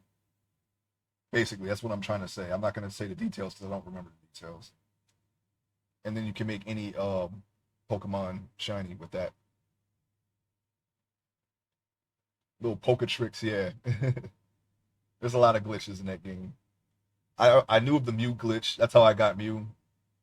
I ain't gonna lie, and I'm not ashamed of it. Okay, I can't go to Japan, all right, and get traded a Mew from a dude from that works for Pokemon. All right, I didn't have that kind of squabbles at the time. I was in school. All right, I wasn't ever gonna get a Mew unless I had the Mew glitch. The missing no trick, yeah, I did that, but that screws your game up so bad. It's like, why would you put that thing in here? So many people had it too, so everybody had a freaking glitched out game. It's amazing what kids will do for a new Pokemon, right? But I had that Pokemon too. I was like, yeah, new Pokemon. I was in that same boat, but then after a while, it's like you do that, and you'll just screw your game up to the point where you it's just done for good. You know, I don't even there's a point where you can reverse it, but I think if you keep missing note in your game for too long, it'll just mess up the entire game. Like your Elite Four, all your Pokemon you take in Elite Four will be screwed up. You'll everyone will have a Zapdos sound. It's like it's crazy. It's mad annoying to me anyway, so I stopped doing that. But I did do the Mew glitch, which is perfectly safe for your game, and it's a it's actually something that's supposed to be in the game. So it has its own Poke entry and all that stuff. Mew glitches. I remember when they had I don't know who started that dumb rumor where you had to move the truck in what was it Vermilion and Mew was under the truck. That is, so many people fell for that, myself included. Everybody was on the lookout for Mew. Now all you had to do was just go to a spot, and I think it's the same spot as you do. What you do is you kind of do the Mew glitch for Gen 1. It involved going finding a Ditto, and I think it has something to do with Ditto. It's like you do the Mew glitch, but you take that Ditto and take it to Gen 2, and it becomes a shiny or something like that. I don't remember. I have to look it up one day, but yeah, it was something like that. It's kind of similar how you force the shiny, and Ditto how you do the Mew glitch. It was very similar to that, and you had to like run away and then fly or something. You fly away and you fly back, and then the first Ditto you find, something like that. I don't remember. It's something crazy. Or no, you go into the grass and there's a trainer that sees you, and then you hit start real quick and fly. Was Lavender Town syndrome real? Probably. I don't know. I'm not sure what that means. I would hold all. I did it for rare candy and for master ball, I think, and then I just stopped because I like the honorable way. You never really needed 99 master balls either. I caught legendaries with regular Pokeballs because I forgot to stock up and that was all I had. So I had to spend value, precious battery life trying to catch legendaries with regular Pokeballs because that was all I had, and I only had one shot at it.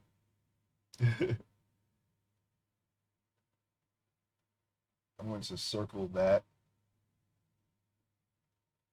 I would hold all the eggs in my bag and just ride my bike up and down in Goldenrod. There's a path you can ride through town that lined up with the guard shacks, and I would hold up and then all the way down so I could train without looking at the screen.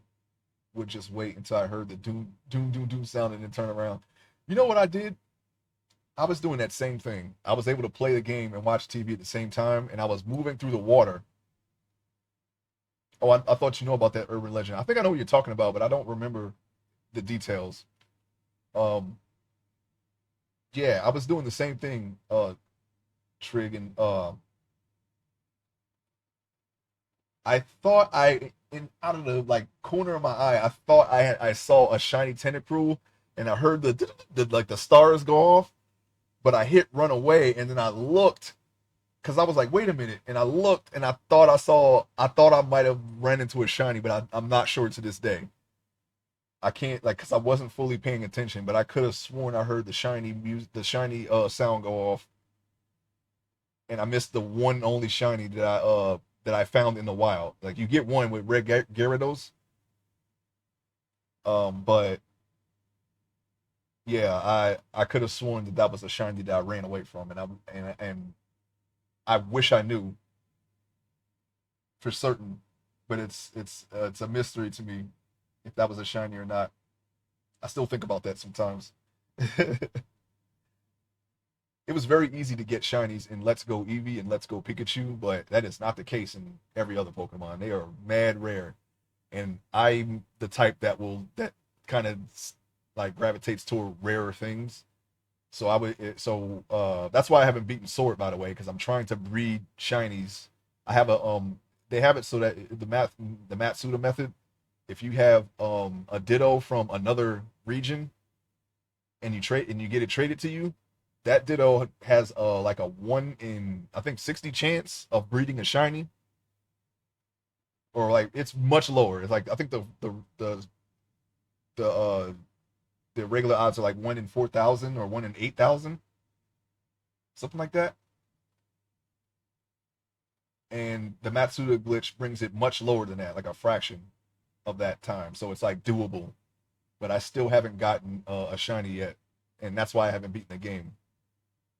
You can since you're on Switch, you can trade with anyone in the world at any time. So getting something from another country is mad easy now.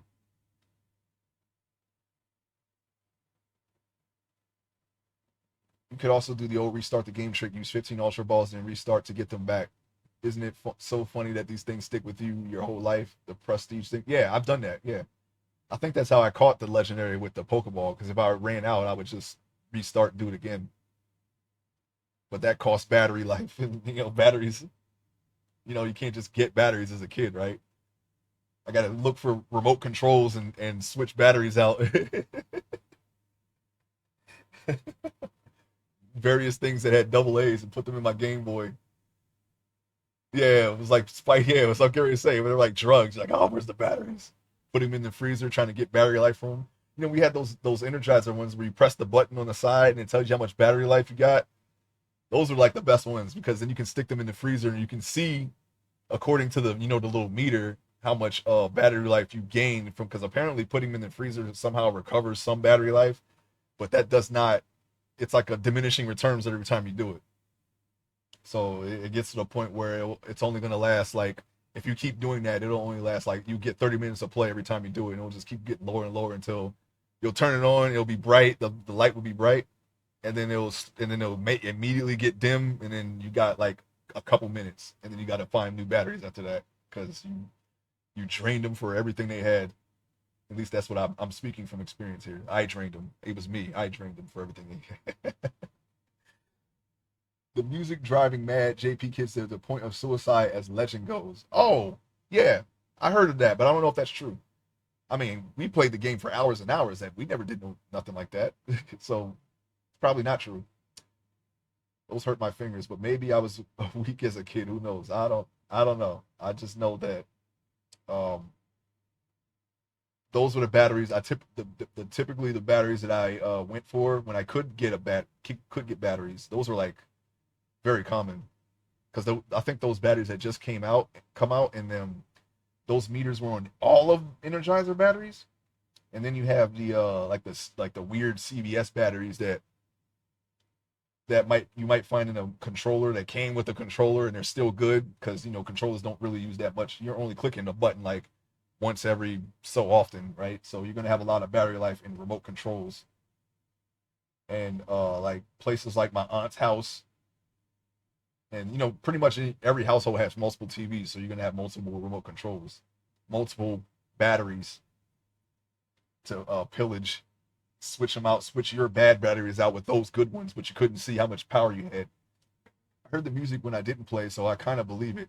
I remember hearing the yeah, we've talked about this before, but I remember hearing the Polka Center music when I'm like half asleep. I'm like waking up, so maybe it's time for school, maybe it's a Saturday morning, but I can still hear that music. The doo doo doo doo. I'm like, is my Game Boy on? No, it's not. All right. Yeah, it's a very that it's a very a pitch that kind of really gets stuck in your mind, right? Maybe maybe someone went crazy. I don't think things that you like would drive you crazy, right? Usually it's something that you don't like. A lot of people were hooked on Pokemon back in the day. I don't think hearing it is going to drive you to suicide. You don't want to hear something that, I mean, you don't want to, suicide yourself over something that you like, right? I don't get that. I had a red Game Boy Pocket when I was in kids piece. I rigged my Game Boy with paper clips to the ends of two double A's, and it got hot, but it worked. Mask can take the batteries to the back and rig the paper clips. I would be sitting around and I hear polka music, well, the bike music. Oh yeah, it was the polka center's music for me. That is something I definitely remember hearing when I wasn't playing the game, and I thought it was mad weird. And then when I would tell people about it, they're like, "Yeah, me too." And I'm like, "Whoa, what is this? They're trying to brainwash us." But it wouldn't cause me to do anything off the wall. I mean, I liked playing Pokemon, so the only thing the only thing remotely freaking off the wall that I did was what I just told you, which is the hoard, look for, switch out, and stock batteries. It was all about the batteries. The batteries they keep the game alive. They keep the adventure alive. The batteries, you need them. You need all the batteries. Get them. Get the batteries now. Pokemon out here trying to brainwash the Piper. Every kid hoarded batteries. Yeah, free charger. Yeah, it's funny. They had chargers, and I had a charger once, but this was way before Pokemon came out. I had a couple of Game Boy accessories. I had the one where it's like a big thing that fits over it. It fits over your entire Game Boy. It magnifies your screen with a second screen. It has two fold-out speakers and a wall charger all in one. I had that once. This was like in the early 90s though. This is like 91, 92. I don't remember what happened to it. I think my dad took it back to the store for whatever reason. I don't remember the reason, but I had that, and I had something else too. I didn't get a link cable until Pokemon because that was the only time I really needed it. Um but yeah, I had a couple of Game Boy accessories, and there were so many accessories for Game Boy over the years. Like like stuff that you wouldn't even believe. Like they have an accessory that'll help you fish. You can detect fish through a Game Boy. You can do medical procedures through a Game Boy. It's so much stuff that they have for Game Boy, man. And they are mad resilient. Somebody drove over an improvised bomb in Iraq, I think it was, and the Game Boy survived it. It was charred, but it could still play. That was like a famous article about that. My first link cable was from Tony or Temps. Yeah, it's like a lot of That's probably where I got mine too. Oh yeah, it's blue. Yeah, he had red and blue, and he sold me his red. I had let me see. I had Small Soldiers for the PS1. I remember that day. I had Small Soldiers for the PS1, which I really liked that game, but I had beaten it so many times. I was like, okay, I'm done with this game. That and I think Tomb Raider 3. And I turned those in at Electronics Boutique. I think I traded those in for yellow, I think. I don't remember where I got the money to because he was like, yeah, just give me $25 and it's yours. And I'm like, yeah, all right, cool. And then I remember giving him my Digimon. That was part of the trade. I gave him my brown Digimon and uh and $25, but I don't remember where I got the money from. And then I had red. And then I think he gave me the game like a Game Boy too, because I had like 3 Game Boys total. And my previous Game Boys had stopped working on me. One of them was the on and off switch had broke, and I don't remember what happened to the first one, but it also stopped working and like it wouldn't play games anymore. Game Boy was my first console that I actually owned. Small Soldier Versus was fun. Yeah, I really enjoyed that game. I don't know why. It was such a weird movie game, but I was really into it. It was a third person shooter, 3 Game Boy games.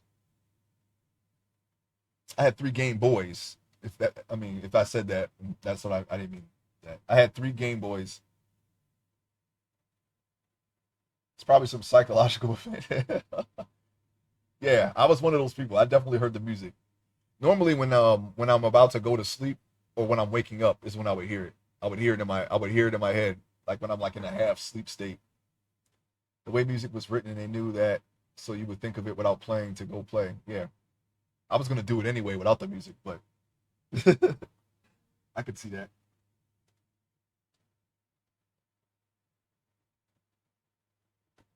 This is a little dark here. I don't know. Which means I have to make this shadow match that shadow now. If you turn in 3 Game Boy games, they gave you Pokemon. Well, for a long time, I still had my old Pokemon, or sorry, I had still had my old Game Boy games. So I know I did not do that. I think I want to say I traded in Small Soldiers for red, but I think I did that for yellow because I bought yellow myself and I traded in games for that. So I might have traded in some PS1 games for yellow when that came out. But I already had red. I gave red away though. When I got all 151 Pokemon, I stopped playing it. I was like, "There's no point in playing this anymore. I got everything." And then I ended up giving that away. I think I traded that for because somebody wanted it. I don't know. It was like a part of a plethora of games that you trade to other people. That was a part of the package deal. But I bought Final Fantasy X off of someone after I got my first PS2. That was around the time when I got the PS2, and I had Eternal Ring, which at the time I didn't like. I might go back and visit that. I'm gonna play that on stream one day. It was the only game that I could afford at the time when I was working my first job,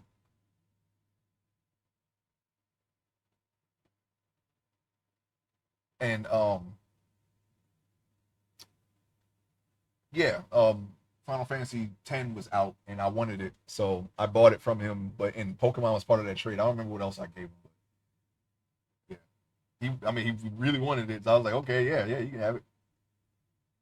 That's what happened. That was the fate of my completed Pokedex. I just gave it away in a trade. No, that was for my brother had silver. That was kind of one of the reasons why I didn't care about red anymore. Even though I could have traded those Pokemon to myself in gold, I didn't think of that for some reason. I don't know why.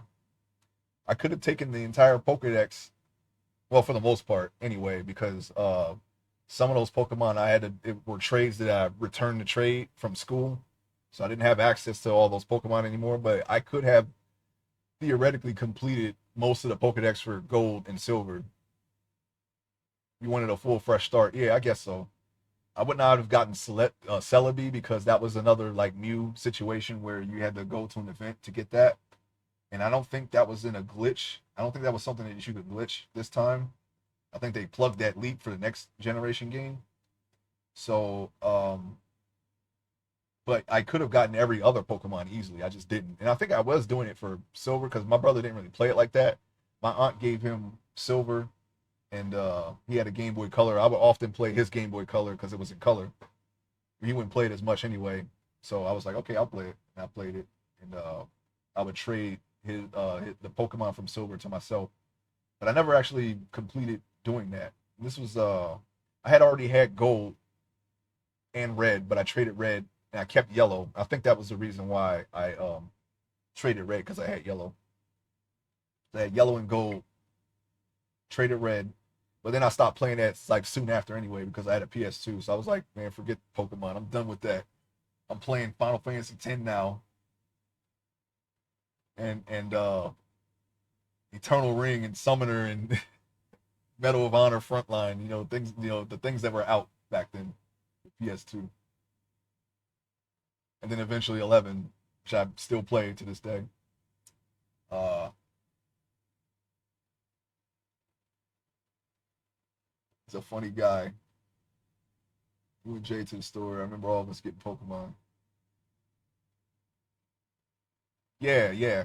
It was yeah, we all went and got it that day. Yeah. I think we all got yellow. I think when I got gold, everyone was like apart at that time, so I was playing gold mostly by myself. But yeah, for yellow when yellow came out, which was like the following year of middle school, yeah, we all got that. I had the Pokedex completed by then though, and I didn't really play it. I could have transferred those Pokemon from red to yellow, but I don't know. For some reason I just kept those Pokemon on red for some reason. I was like, no, red's complete. I don't because if I would have taken the Pokemon from red, then it was a living Pokedex, I guess, for the most part, but not really because like I said, I gave back some of the Pokemon that I traded. So um, yeah, I honestly don't know why I didn't just take all the Pokemon and then just fill up the Pokedex for yellow, and then take all those and fill it up for gold. I had silver. Yeah, silver. Yeah, I had access to silver, so but I like gold, so gold. I like Ho-Oh. Even my webcomic story is based off of the mythical bird that Ho-Oh was based off of, which is the Egyptian version of a phoenix, Binu. It's like a sort of a theme in my story.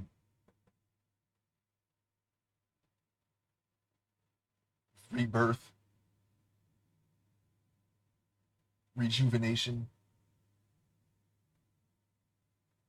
I'm not so sure if it's fire based, the Binu, but I know like the whole reincarnation aspect of it is in the Egyptian lore more than all the fire. I guess that's how it renews itself. It burns itself and returns again every like couple hundred years or something like that.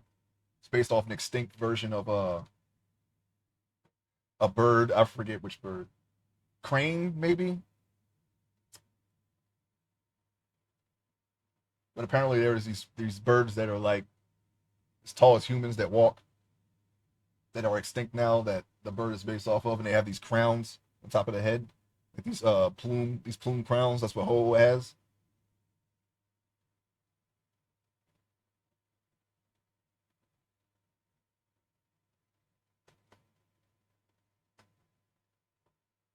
I have to go to this for that. Smudge that in a little bit. Oops. Try to see if I can get these shadows a little more even. It's very dark right here. I have to fix that. Yeah, and then I think after I think what made me really stop playing Pokemon for a while was Fire Red and Leaf Green. I was like, oh, they're remaking. Uh, no, it was Ruby and Sapphire, and I had originally thought that they were remaking Red and Blue, So I was like, man, I don't want to play that again. I just played that. So I was like, and it was on another handheld that I didn't have. So I was like, okay, I'm not gonna worry about Pokemon anymore. I'm I'm I'm I felt like I was fully into the console generations at the time. The home consoles, not so much the handhelds. Although I did play some Game Boy SP games because some of my friends had Game Boy SP, so I was like, yeah, I'll play them. I played Metroid Fusion and Zero and Castlevania Aria of Sorrow and Super Mario Advanced for Super Mario Brothers 3. That's what it was called. It was like a remake of Super Mario Brothers 3. They updated the graphics and Mario would actually talk in the game. And it had like they redid the backgrounds and all that stuff. It was actually pretty interesting. And they added some extra things to it too.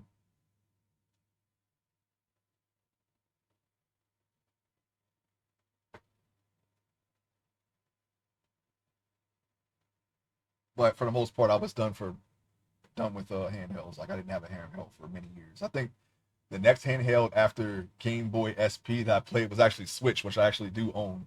Oh no, sorry, no, PSP. I really went all in on PSP. Like I had a PSP for years. I played so many games on PSP. That's what I had overseas. I had a PSP before. I didn't try Vita though, but I definitely had a PSP. My PSP no longer works. I have to go back. It had the batteries of all my SPs or sorry PSPs exploded, so they don't work anymore. And I lost all my PSP games. They just disappeared. I think they were stolen. I don't know. I don't have no idea what happened to them.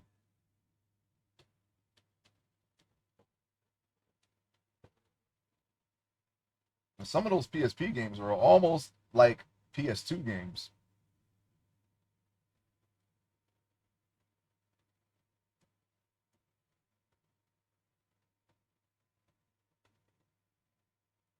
I want to lighten that up some, but it doesn't seem to want to lighten. Let me try to up the strength and see if that'll. What the heck? Let me try to up the strength and see if that'll help.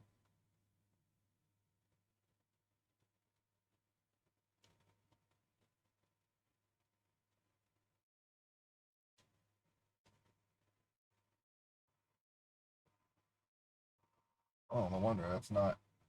Oh, okay. That's in the grayscale. All right. I'll have to paint over that then. Fix that. And a Zoom. Yeah. Yeah. Yeah. Zoom. Yeah. All the things that didn't last, of course. It served me well at the time, but, Zooms were very delicate. Like, they didn't last very long. I had a Zoom that lasted, let me see. Let me not see. 5 years. That was the longest I got a Zoom to last. And then the hard drive would just fail one day watching a movie on it.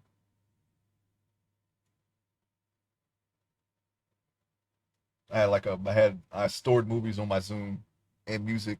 So if I had it with me and I wanted to watch a movie, I can. Like if I was, I don't know, if I was in the bathroom or something, I wanted to watch something, I could do that.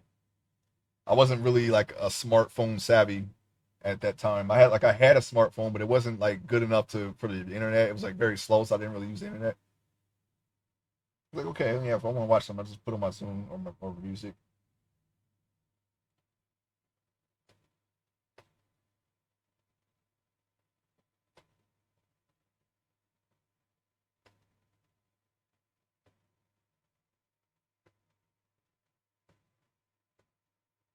Okay, that's another shadow I'm gonna have to blend in the future. I might fix that. I'm gonna have to fix that at the end. I'm not gonna fix that now because I kind of can't. We're kind of locked in. I have to paint. I have to paint directly over that. Uh, it's not what I wanted to do.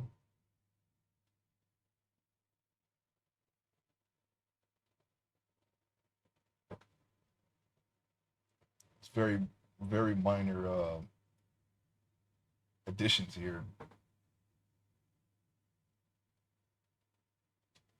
And of course, I'll touch it up. I'll probably post it somewhere. I don't know.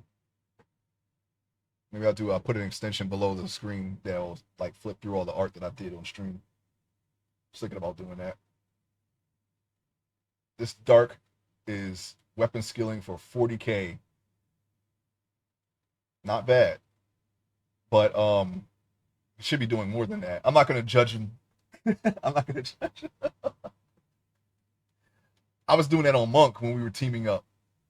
I think I'd like I did a 40 or 50K Howling Fist. Should be out damaging the dark, but I got to turn that part off. Dark should be doing like all nines. That's how hard they hit. They're like one of the best of the game, right? When it comes to damage dealing.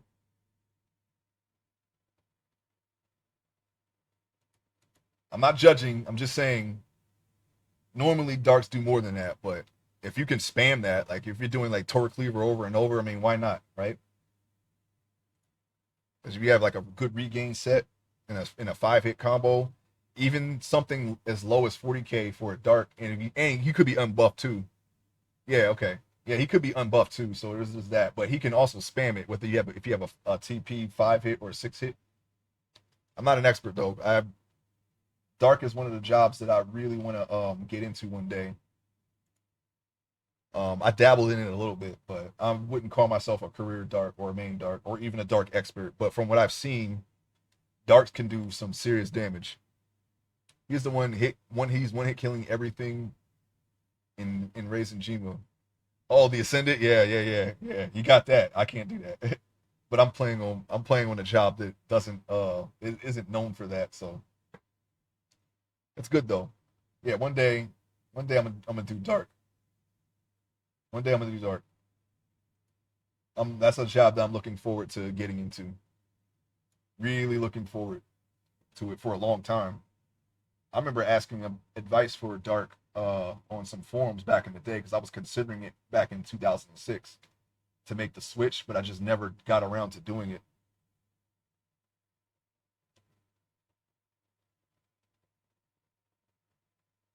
And at the time, I was doing research on how to gear a dark because I was going to do it, but I think with that thing with GameStop and Treasures of Outer Gone, how they pre-ordered the wrong.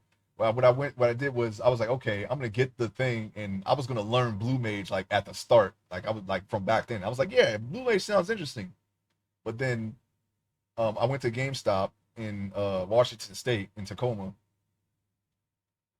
and I pre-ordered Treasures of Odd Organ when it was coming out for PC, and when I went back on opening day or release day, they had PS2, the PS2 version in there. I didn't have a PS2 at the time, and the last store bought copy had just walked out the door as I was showing up after work. I was so pissed. I was so pissed that I stopped playing. I was like, man, whatever. I'm done. I can't. Because then I would just be playing the game and I wouldn't have access to the expansion, and that was what I wanted. I wanted to play Blue Mage, but I couldn't. And no store in the area had the copy, and they weren't gonna have the copy for a while. Like it was getting bought up like hotcakes back then. I didn't realize that it was so many people playing it in that area at the time, but that was the story of that. So I switched to Anarchy that year. I went back to Anarchy. Never got around to playing with Blue Mage until shoot, I'm kind of shaky on when that was. I'm pretty sure it was 2010, 2010, 2011 maybe. And we already know the story behind that. I'm not gonna go through that. We know the story behind the Blue Mage. All right. It's all right. We're going to get through this. It's going to be all right. What? What would happen?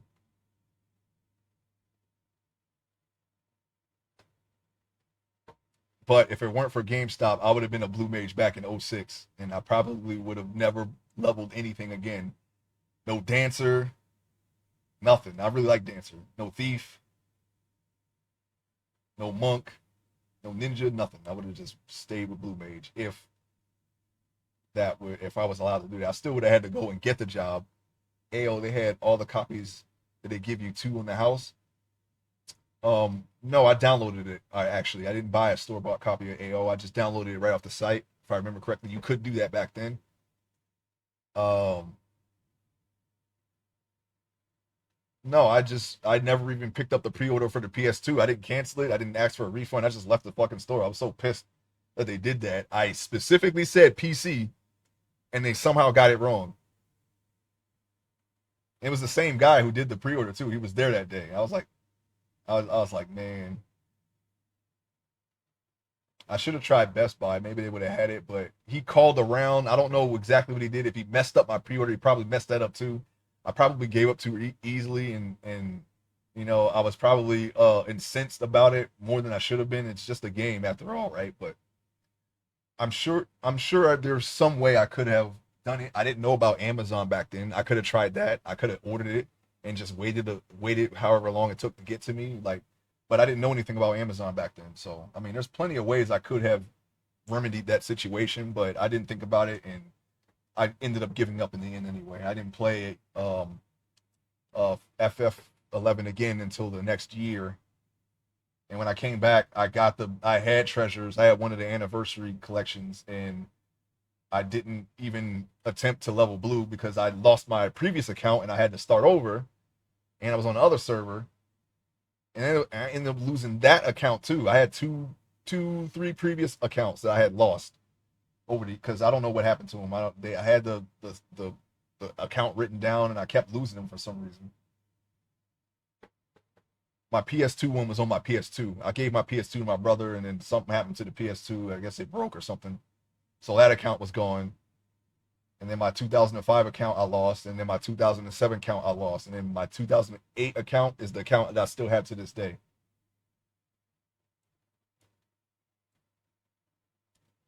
So it wouldn't have even mattered if well, I don't know. Maybe I wouldn't have lost it if I didn't stop playing. I just forgotten it over the years, and I had no idea how I was going to be able to recover it because I didn't know any of the information besides the obvious stuff.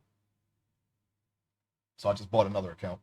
If you asked, I would have bought it for you and texted you the code. Yeah, man, I didn't think that far ahead. I was like, okay, I'm just gonna stop playing this game. That's where I was at. I let it bother me too much. I don't get like this. I don't get like that. I don't do things like that anymore. But I don't feel strongly about anything like that. Like I said, it's just a game. But at the time, you know, you're getting jacked, okay? You're getting jacked, and you're doing all this physical activity. You're doing like your testosterone's high. I'm in the military. It was like I had a little, I was a little amped up sometimes, But I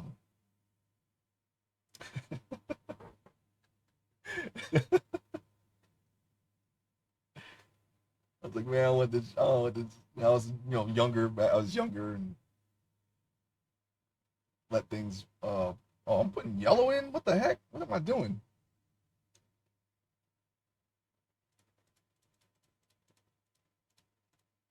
Okay, I don't see it, so I'm just gonna keep going. I guess it was your final fan. Yeah, for about a year. For about a year, I played. That was at the end of when did Treasures come out? 2006, I believe, right? Because I was still playing Final Fantasy 11 in 2006. That was when I was going to do Dark Knight, and then they announced the um the Treasures job and the three new jobs, and I was like Puppet Master. I was like, okay, Puppet Master.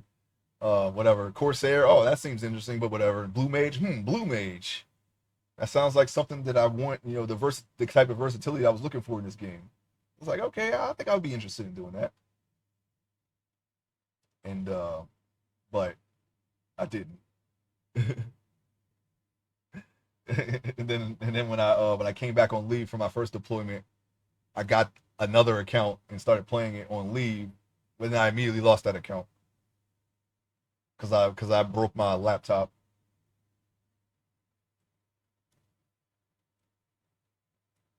I think or five. Yeah, yeah. I know it was around that time because I was playing Anarchy. in 2006 and 2007 before I left for my first deployment. And then when I came back on leave, I got another 11 account, lost it, lost the laptop. Well, I broke the laptop. The laptop broke, and I lost the account as a result because it was saved. All the info was saved on my laptop, and then I forgot about it again. And then towards the end of my deployment, I remember what made me go back. I was asleep. I was falling. I was asleep, and I had a dream. I was in the dunes, and I was playing Dragoon. And then the urge to play came back like instantly. I was like, "Oh shoot, yeah," because I wasn't thinking about Final Fantasy. Like it was just out of sight, out of mind. And then I dreamt about it one time, and I was like, "Oh yeah, oh yeah." It's like, "Oh yeah, Final Fantasy. Yeah, I'm gonna go back to that game when I get back from this deployment." Because it was like towards the end. We were like going to come back, you know, and then I went and got it, and then I played it, and I kept the account this time. I took all the measures necessary to make sure I did not lose this account. I still have it to this day. Very really didn't pay attention to that stuff. I mean I had it written down, but I would write it down in the case of the game, and then leave it in a box somewhere, and then I ended up throwing the box out but forgetting to take the case out. Some things like that. It was dumb. Or I had it written down on a piece of paper that was in a stack of other papers that I didn't want anymore. Just very loosey goosey with my login info back in those days. So I paid the price for that. When my characters paid the ultimate price, my two characters.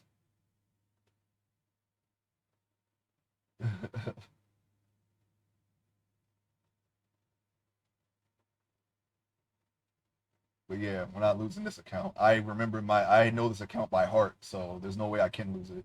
There was some times where I kept forgetting my Square Enix login password, but now I'll never forget it again. That's never gonna happen again.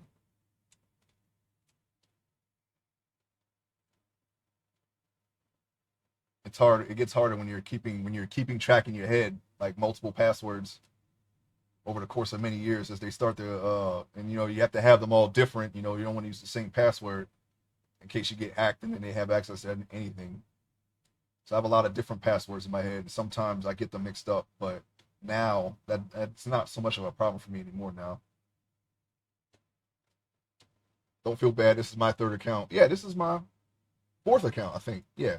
Let's see. I had the PS2 one, and then two from '05 and '07, and then this one. Yeah, this is my fourth. So yeah, I just got one more than you.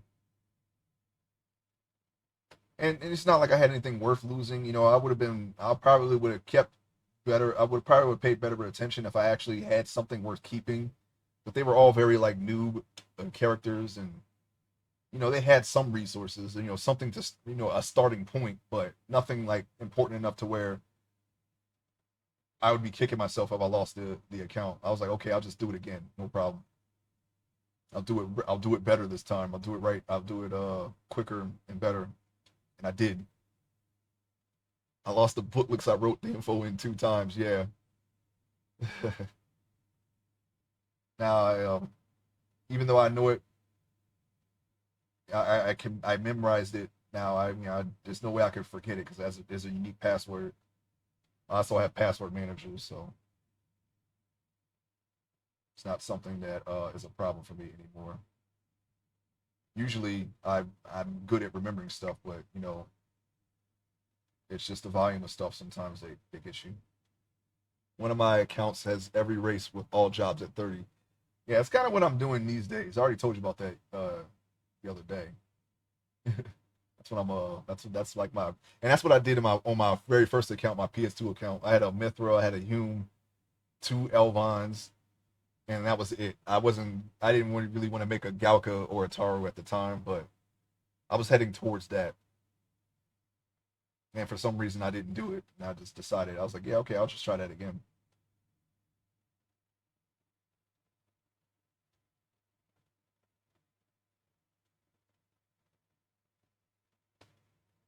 Okay, I'm just gonna haphazardly color these in. They're going to be more in detail as we go on. So you're not gonna see much of this from back there, but you will see the shine of the gold.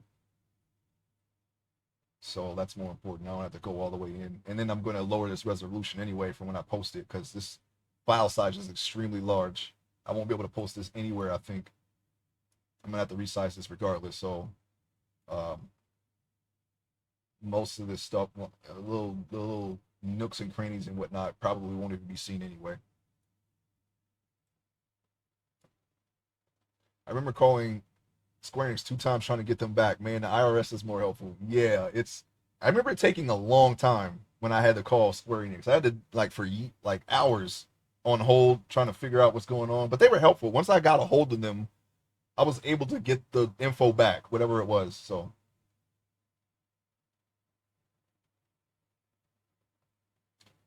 it was just one of them. I had used. I think the first email that I did, I gotten rid of. It was my character's name in the email, and I only used that email for like Final Fantasy related stuff. And I deleted that email, and I had to tell Square Enix that I lost that email, and to I needed them, but I had all the rest of the info, so they were able to give it back to me. And then I changed the email address. That was one of the reasons why I called them. I don't remember the other reason, but it might have something to do with no, I don't remember the other reason why I called them. I called them at least 2 times, like you did, but I remember the reason for the first time. I think I still have Krista. You remember Krista? I still have some Krista for when they were using that as payment for your account. Freaking currency, the website currency. I still should. I think I still do have like 400 or 500 Krista that is useless now. That might have been from when I got when the Nexus Cape was yeah, for the Nexus Cape, I believe. It was something with the Nexus Cape. I don't know.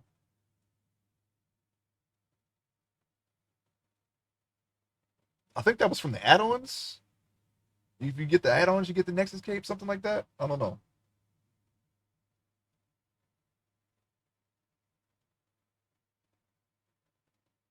Okay, what are we on? Two. There's really not much, not many super like dark shadows because, like I said, we're outside, so that step will go quickly. But that will be for next week. I think I'm going to stop it right here. We're we're we're getting very close to the end here. It's really just really touch ups here and there that'll be done after I'm done with the lighting from here on out.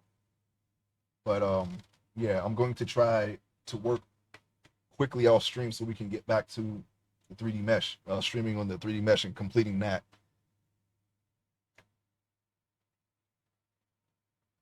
So I want to thank you all for stopping by. Appreciate you being here. Um, I will be back on Monday. I'm not going to stream tomorrow or Friday. I'm going to try to have some more projects for you because this one is very close to done. Thought it was a yearly event. I don't remember.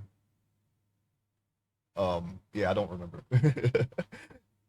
The Nexus Cape was something. It was tied to something else. But anyway, yeah. I'll talk to you guys next time.